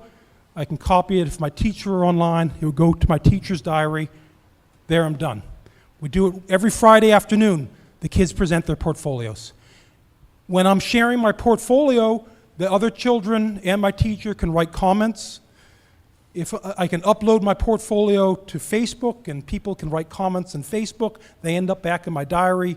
It's all just part of this fabric of being expressive with your work, engaging in a critical dialogue about your work. It's fundamental to learning. Learning's not about, again, measuring what you know. It's about measuring what you can do and making that visible to the learner. So let's get back here. And I'm almost out of my hour. I already sort of demonstrated that teachers can learn too. And I'm really proud of the fact that teachers can learn. I want to show you a little bit of data. I don't have sort of the traditional data. I'm not going to show you, improvements in reading comprehension. No matter what you do, if you give kids computers, reading comprehension scores will improve, period.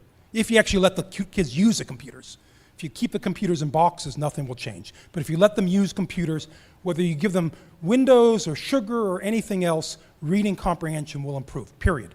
That's just a fact on the ground. Nothing changes that. But what I find interesting is, what do the kids do with the computer? Now, these are data from Uruguay. And Uruguay is the first country in the world where every single child in the country has a computer. Every single child in Uruguay has a computer. Uruguay is the only country in the world where the per household penetration of computers is inversely proportional to household income. Because there are more kids in the poor families, therefore there are more computers in the poor families. It's a remarkable thing. Now, when they did the Uruguay rollout, they didn't have the means to give every child a computer on the same day. They had to stage it. So they started off in the countryside and worked their way. It took them 3 years to finally get computers to every child. The last place they gave computers was Montevideo. And in Montevideo, what they did was they were able to do a before and after study, because in the rural parts of the country, the kids never had computers at all. In Montevideo, a lot of the kids had access to computers beforehand. So what they did was they studied, what do kids use computers for? So before, what kids use computers for, I apologize, this is Spanish, not in Portuguese, ugar. I think the word is almost the same in Portuguese. Play. They played games. Give kids a computer, they'll play games. That's what kids use computers for before they had sugar. After they had sugar, what do the kids use a computer for? The same thing. They're still playing games. Because you know what? Kids like to play games. They play games. Nothing wrong with that. That's what kids do. They play games. But the thing that's interesting to me, the thing that's an indicator to me that we're heading somewhat in the right direction, is that the kids didn't stop at playing games. They also searched for information on the internet. They wrote, they painted, they drew, they chatted, they searched for, downloaded videos, they uploaded videos, they used electronic mail, they blogged. So they were using the computer to play games, but they're also using the computer as a productivity tool to enhance their social, their expression, their ability to teach and learn. They were amplifying because they had a tool as opposed to a game. Most computing in school is babysitting. When we were working in schools back in the 60s and 70s and early 80s, when you used a computer in school, you were programming. And it's fine. I meet people all around the world who remember programming Logo in school. But that's gone. That is gone. And now we have babysitting. It's the most, I haven't been to a school in Brazil in many years, but I go to a school in the United States, and it's really, really depressing. The computer is a way to give the teacher a break, and the kids go and play games. That's it. That's what computers are used for in school. And these days, instead of doing it in a computer lab, they give the kids a tablet instead. But they're still basically playing games. And maybe some of the games are pseudo-curriculum related. They're doing number crunchers. They're working on their number facts while they're playing their game, some nonsense like that. They're not learning. They're not expressing. They're not creating. They're not debugging. They're playing games. We can do better than that. We can give the kids much more than that. And we have in Uruguay, and it's showing. Now let me give you another statistic. 10%. We have an app store for sugar. It's little. It's not big like the Apple, what is it, the iTunes or iStore? I'm not an Apple person, so but there's some big Apple i something. And Google has, is it the Play Store or the Play Shop or something? They've got a big, so these are two big collections of apps. Hundreds of thousands of apps. We have 1,000 apps. So we're a couple of orders of magnitude smaller than Google or Apple in terms of apps. Now, turns out I've never met yet a teacher in a classroom who says that there are not enough apps. Most teachers complain there's too much stuff, too much going on. But nonetheless, so we have an app store. There are two things that are different about our app store than Google and Apple, in addition to size, in addition to scale. One of them is everything in our app store is free software. So the kids can download it and they can use it for free, but they also are free to change it. The other thing that's different is 10%, last time I counted, and it's going up, 10% of our apps were written by children. 10% of our apps are written by 12 and 13-year-olds.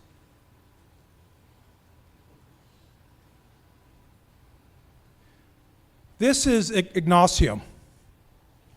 Let me tell you about Ignacio. So Ignacio, when I first met him online, I only met him last month for the first time face-to-face in Montevideo. When I first met him online, he was a real pain. Just didn't have any social skills at all. Just a kid. He was a kid, acting like a kid, joking around, wasting people's time. Okay. So, but Ignacio, because he's a human, he learns and he teaches. So he learned a lot, and then he put that learning towards teaching. So a friend of mine, Tincho, teaches at National University of Asunción, and he was teaching a class to his university students, an online course in Python programming. And he noticed, it's strange, there's somebody coming in from Uruguay helping all my university students with their Python projects. And he looked a little bit deeper. Turns out it was Ignacio. Ignacio, he was 12 at that point. Granted, he'd grown up. He was 12, but he was online helping all these students in Paraguay with their Python programming projects.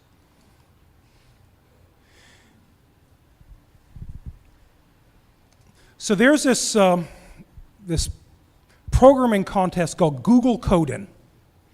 Google Code-In it's a global programming contest for 13 to 17-year-olds. And last year, Ignacio was 13, but his parents wouldn't let him enter the contest. So the contest was won by another kid from Paraguay and from Uruguay called Augustine. And I'll talk a little bit about what Augustine did in a second. It would have been won by yet another kid from Uruguay named Daniel Francis. But Daniel got disqualified. He didn't get disqualified for doing something bad. He got disqualified because in the middle of the contest, Daniel got elected to our board of directors. And you're not allowed to be in the contest if you're a member of the organization. So he had to resign from the contest. Otherwise, he would have won. So we have a 15-year-old on our board. When we first started Sugar, I would write activities. And after a while, suddenly I started getting patches. I started getting, in computer parlance, a patch is when somebody sends you a correction or a new feature to your code. And I started getting some patches from the kids. And they weren't very good. And I would go back to them and say, well, it'd be better if you did it this way or that way. And eventually the patches started getting better and better and better. Then all of a sudden there was this, it's almost like a phase shift between like water and ice. And all of a sudden, all the fluidity was on the other side. I became the ice, the kids were the water, they were the fluid ones. All of a sudden, it flipped and I'm sending them patches to the things they're writing. And eventually it got to the point where my patches aren't good enough anymore and they're never accepted. So the kids have taken over the project. Now, one of the things we did with Sugar is, if I go back to the Sugar homepage for a second, Sugar itself is quite austere. It's sort of Swiss in its design aesthetic. And the reason for that is not because we want to impose the Bauhaus on these kids, but rather we wanted to give them something where they could fill it in. We didn't want to give them something complete, we wanted to give them something they could complete. One of the things that the kids did, I went to some schools and I noticed that a lot of kids were switching from Sugar to the GNOME desktop, the Linux desktop. And I asked them, why are you doing that? And they said, well, because on the Linux desktop we can change the background image.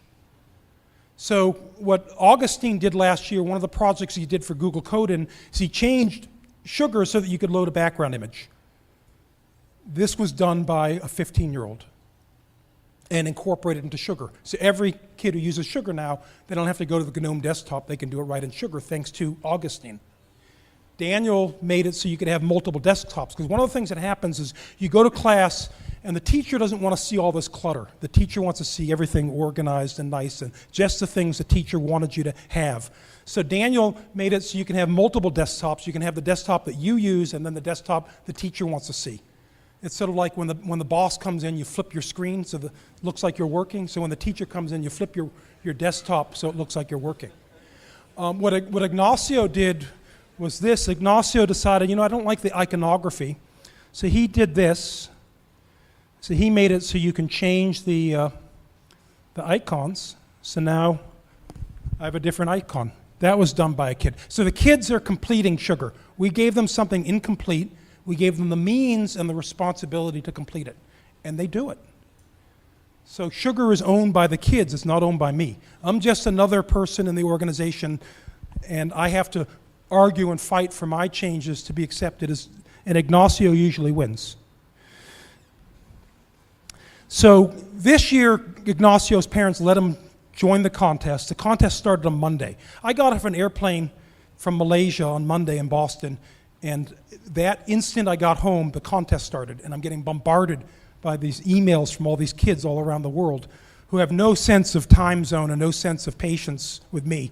And it's been continuing. I get off the plane from flying overnight from Boston to Sao Paulo, and the same thing. I open up my email, and it's just full of all these things from these kids. Well, this year, Ignacio, actually, we can check. We'll just go look right now. No, I'm not online.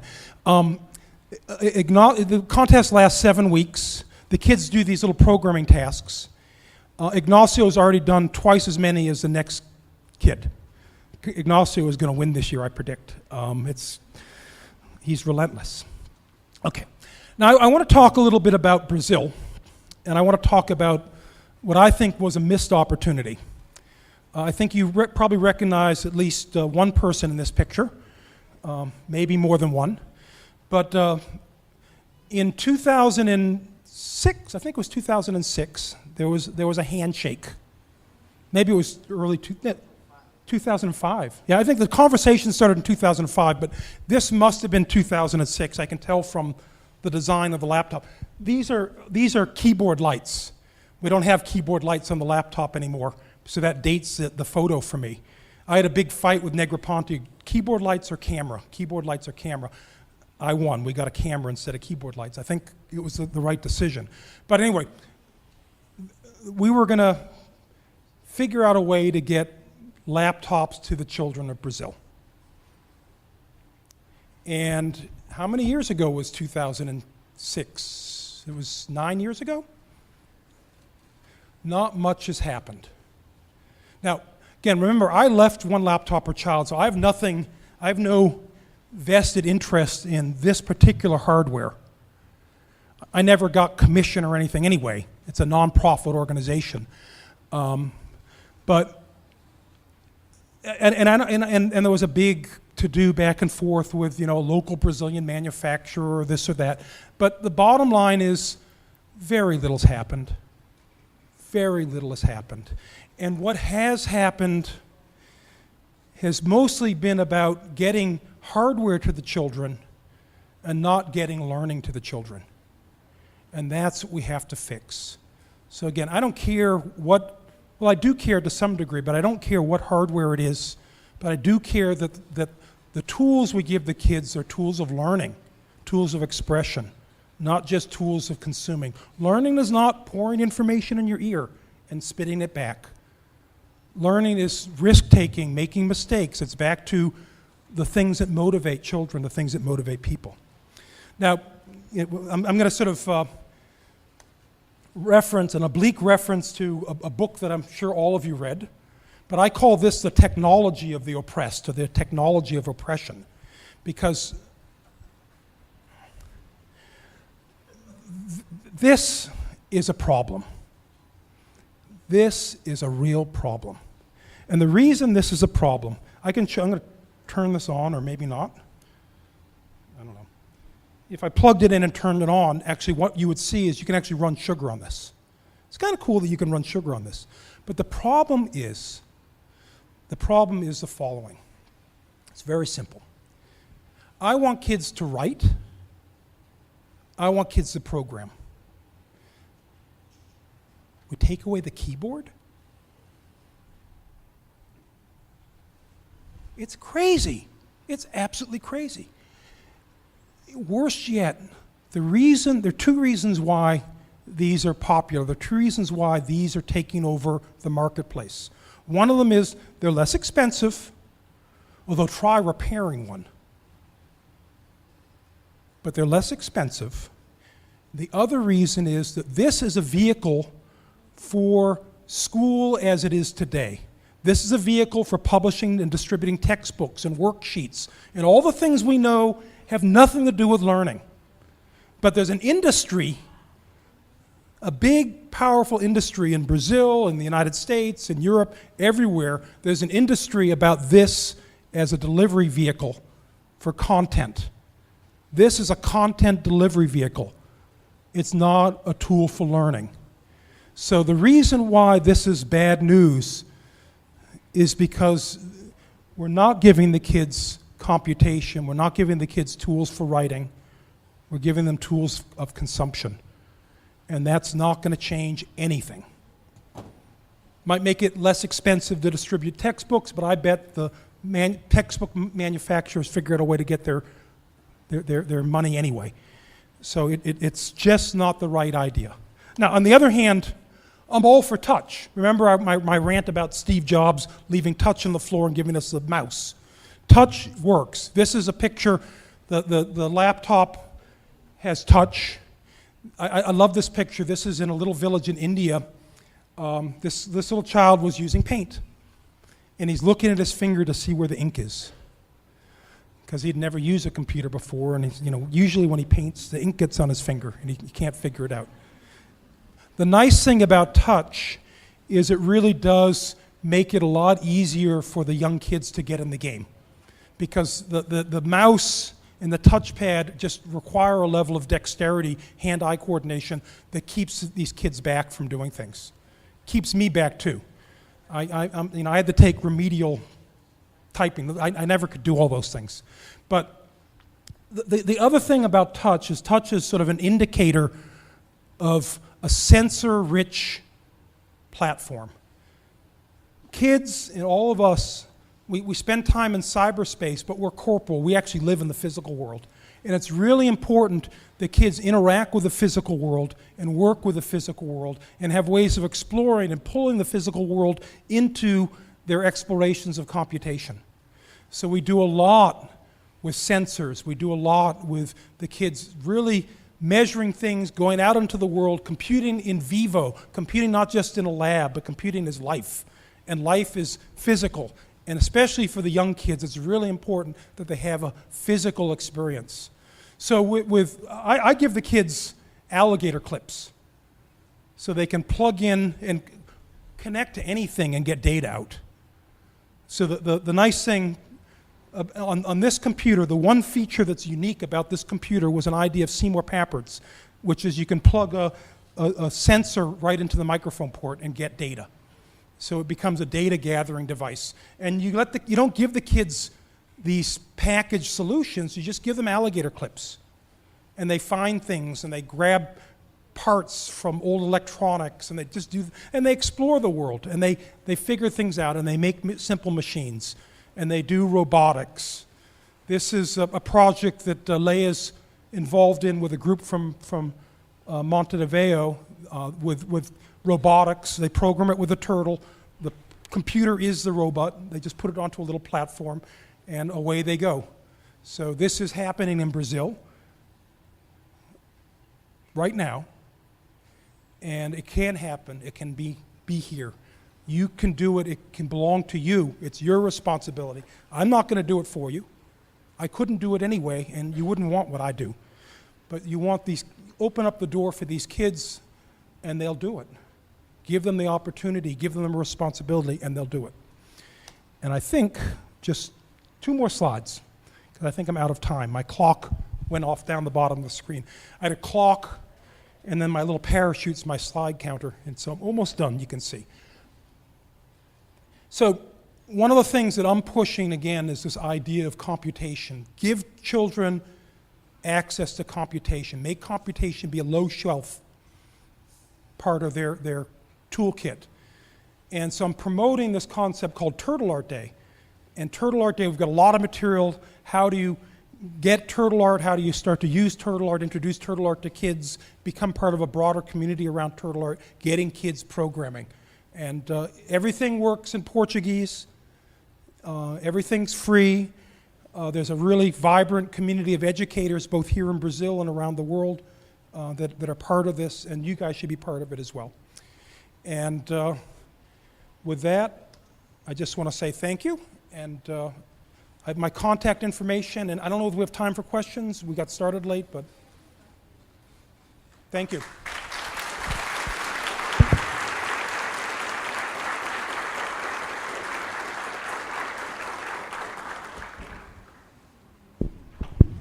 A gente começou um pouquinho atrasado e acho que a gente tem um tempinho para algumas 3 perguntas.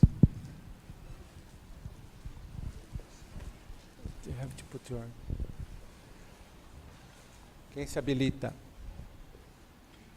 Levanta a mão, a gente leva o microfone.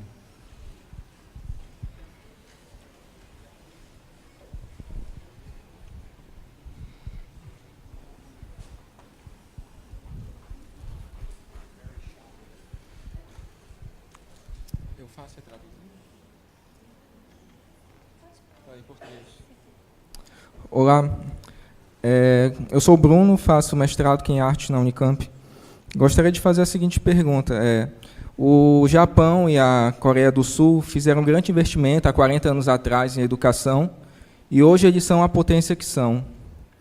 E atualmente eu vejo que a ULPC tem atuado bastante, tanto no Uruguai como no Peru, em relação à educação, né? Tem comprado bastante laptops, investido lá. Você acredita que daqui a 40 anos o Uruguai e o Peru serão potências como o Japão e a Coreia do Sul? Repete outra vez, porque ele não está escutando. Okay. A pergunta. Tá. 40 anos atrás, o Japão e a Coreia investiram... O fim da pergunta, só a pergunta. Tá. Você acredita que daqui a 40 anos o Uruguai e o Peru, que estão investindo bastante em tecnologia com a OLPC, vão ser potências como o Japão e a Coreia do Sul?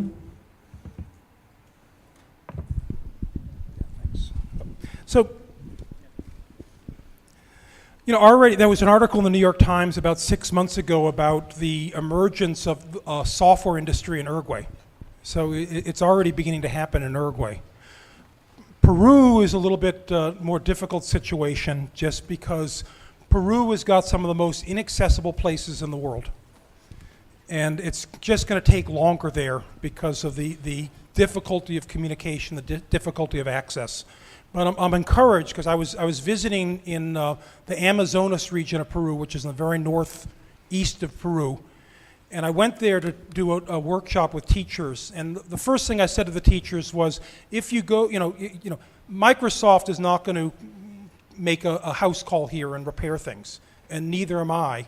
It's just too remote. You've got to do it on your own. And I said, the only way it's going to work is if you talk to each other. How do you talk to each other? And they said to me, oh, we're all on Facebook. So even the teachers in the most remote parts of Peru are on Facebook now. And they set up a Facebook page called Amazonas XO, and there are about 260 teachers on that page, and they help each other. And I think it's beginning to happen there. It's been slower to take off in Peru just because of the topology of Peru. But I'm not sure necessarily that Korea and Japan are what you want to aspire to. I've visited many universities in Korea and Japan, and the students there, particularly in Korea these days, the students there are miserable because they go to cram school and then they get into university, they're burnt out, they're miserable, they have no love of learning, they just want to be a cog in a machine. They've given up. Now that's beginning to change in Japan somewhat. It's slower to change in Korea. It's not clear to me that's what you want to aspire to.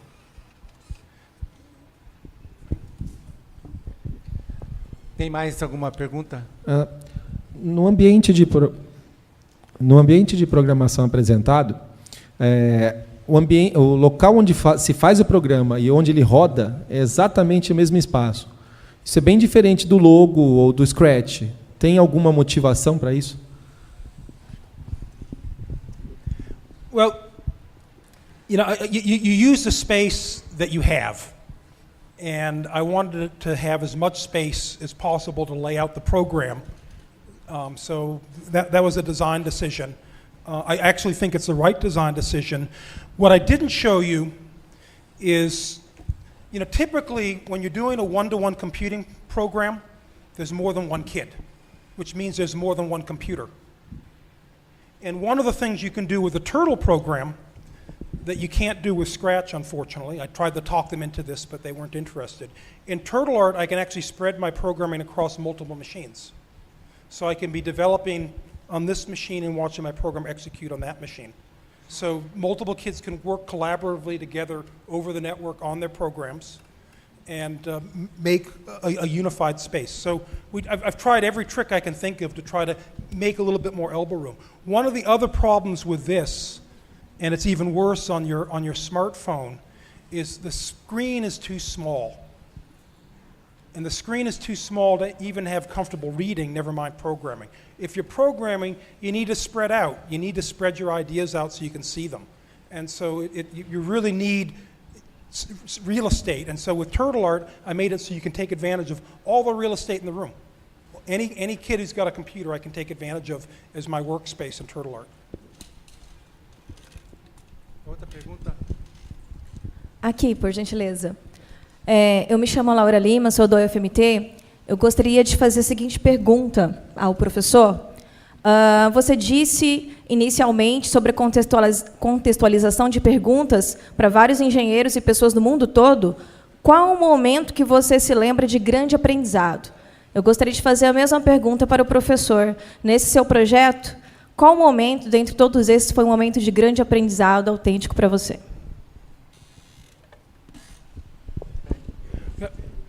I have this wonderful problem. The problem is I've got no long-term memory whatsoever, almost like that character in the movie Memento. So everything's always new to me. And because everything's always new to me, I'm always having new learning experiences, probably learning the same thing over and over again because it never stuck.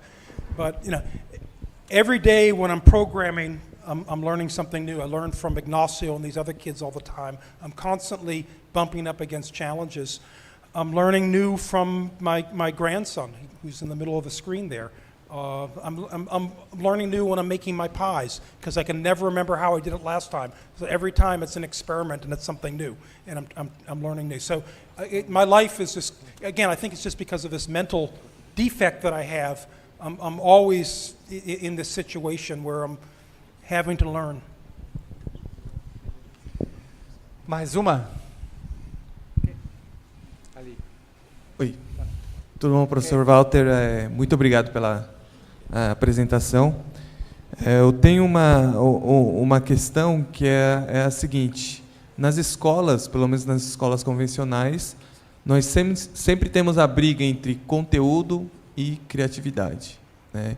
Então, quanto você vai falar com os professores ou com a própria escola, nós temos o grande problema do currículo, que o professor tem que seguir aquele currículo, né? Então, a minha pergunta é, você tem alguma sugestão ou conselho de como abordar escolas e professores para que a gente consiga quebrar esse paradigma? So, I mean, this is a global problem, and it could actually even be worse than that. So, for example, when they put computers in the schools in Honduras, they told the teachers that the teachers were responsible for the computers. Therefore, the computers never came out of the box, because what teacher would want to have that responsibility, that risk? So there are lots of impediments to working within the school, a lot of them around curriculum. There's this thing, this unfortunate thing, there's only 24 hours in the day, and we haven't figured out how to make more of them, more hours. So we're stuck with what we've got. So if we want to bring something new in, something old has to leave. And what we see around the world, there's this really unfortunate phenomena. There's an acronym, STEM, S-T-E-M, Science, Technology, Engineering, and Mathematics. And the world has gone STEM crazy. Everyone thinks they're falling behind in science, technology, engineering, and mathematics. So there's a big emphasis in all the schools in terms of curriculum on science, technology, engineering, and mathematics. And so they bring more science, technology, engineering, and mathematics into the school, and therefore to fit the science, technology, engineering, and mathematics into the school, something has to give. What gives? The arts. We don't need the arts. We don't need music. But there's where they're wrong. Because the only time in school where you engage in open-ended problem solving, in conventional school at least, is in the arts, in music. And what is life but open-ended problem solving? So the one place in school where we're actually giving kids real skills in terms that they're going to use in life, we're eliminating that in support of science, technology, engineering, and mathematics. Now, I blogged about this about 2 or 3 years ago, and my colleague John Maeda, who's the president of Rhode Island School of Design, has been waving this banner quite a bit. I said, you're spelling STEM wrong. It shouldn't be S-T-E-M. It should be S-T-E-A-M, STEAM, and that learning should be STEAM-powered, that you need to add the arts back into the curriculum. So, but I'm never going to win a curriculum argument. And so what happens is there's actually another statistic that's in our favor, which is that all the evidence suggests, again, no matter what software you use, no matter what hardware you use, most of the learning with computers happens in the informal setting, not in the formal setting. So I almost don't care about the curriculum battle.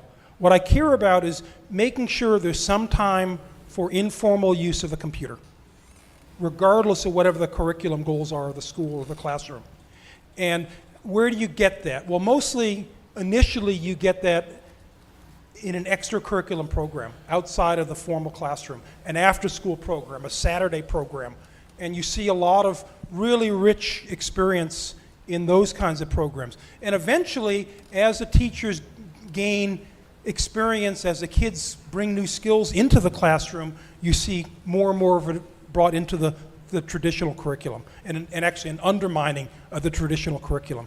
But I think you really need to concentrate your efforts on making sure there's space for some informal time with the computer.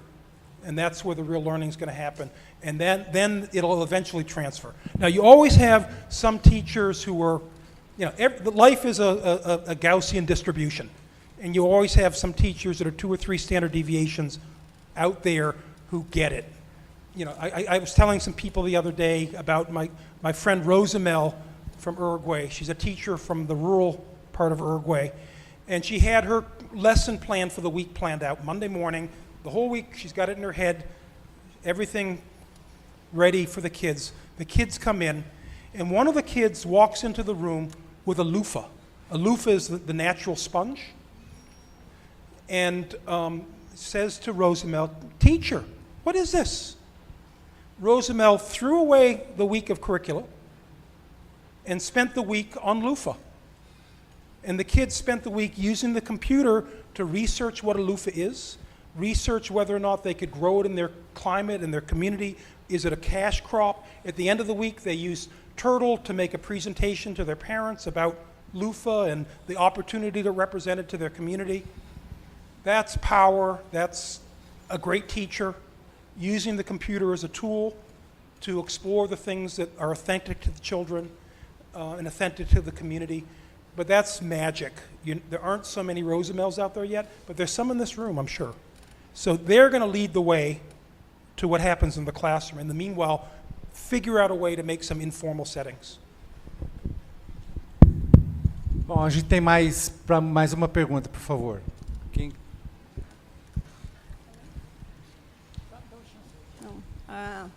Ela já está com o microfone.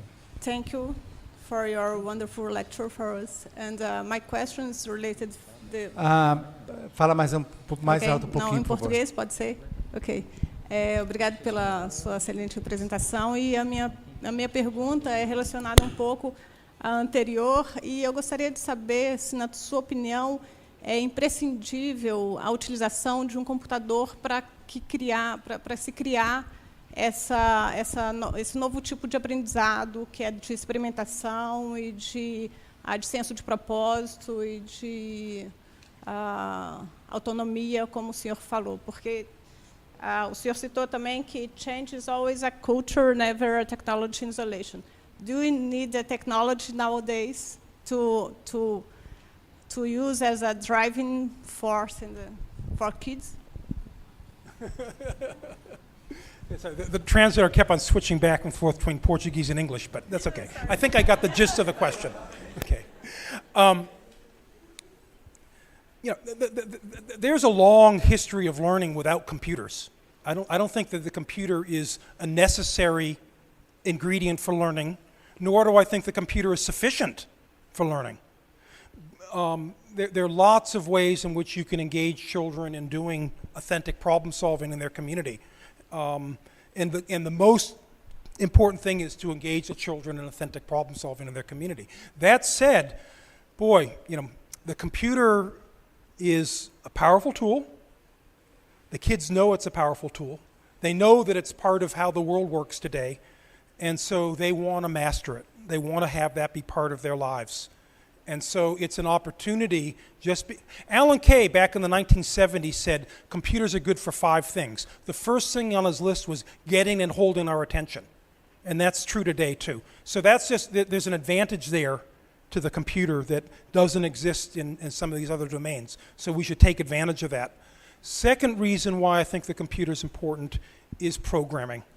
Because I really do think that programming is another tool for thinking, a powerful tool for thinking that the children can master, will master, and they'll utilize. I'm not advocating every child become a computer scientist, but I want them to have computational thinking as their arsenal, in their toolkit. The third thing about computing is it's very forgiving. You can make a mistake on a computer and it doesn't matter. You just reboot. Start it over again, reflash it. Takes 5 minutes to reinstall the software on this thing and back to factory. So there's just no way to really break things. And that's I think, something that's difficult to replicate in other media. And then the fourth thing about it, I sort of already alluded to sort of the culture, the role of the computer in our culture today. But the fourth thing about it is the social realm of the computer. That the computer is part of a social fabric, social networking, the way kids communicate today, the way we communicate today. And so giving them that tool as part of their learning experience, I think, is, again, very powerful. So I'm not saying you don't have to do it with computers, and if you don't have computers, you don't have computers, and you still want the kids to learn. But I'm saying if you have the computer, you can do a lot. Bom, eu queria agradecer o Walter pela participação no evento.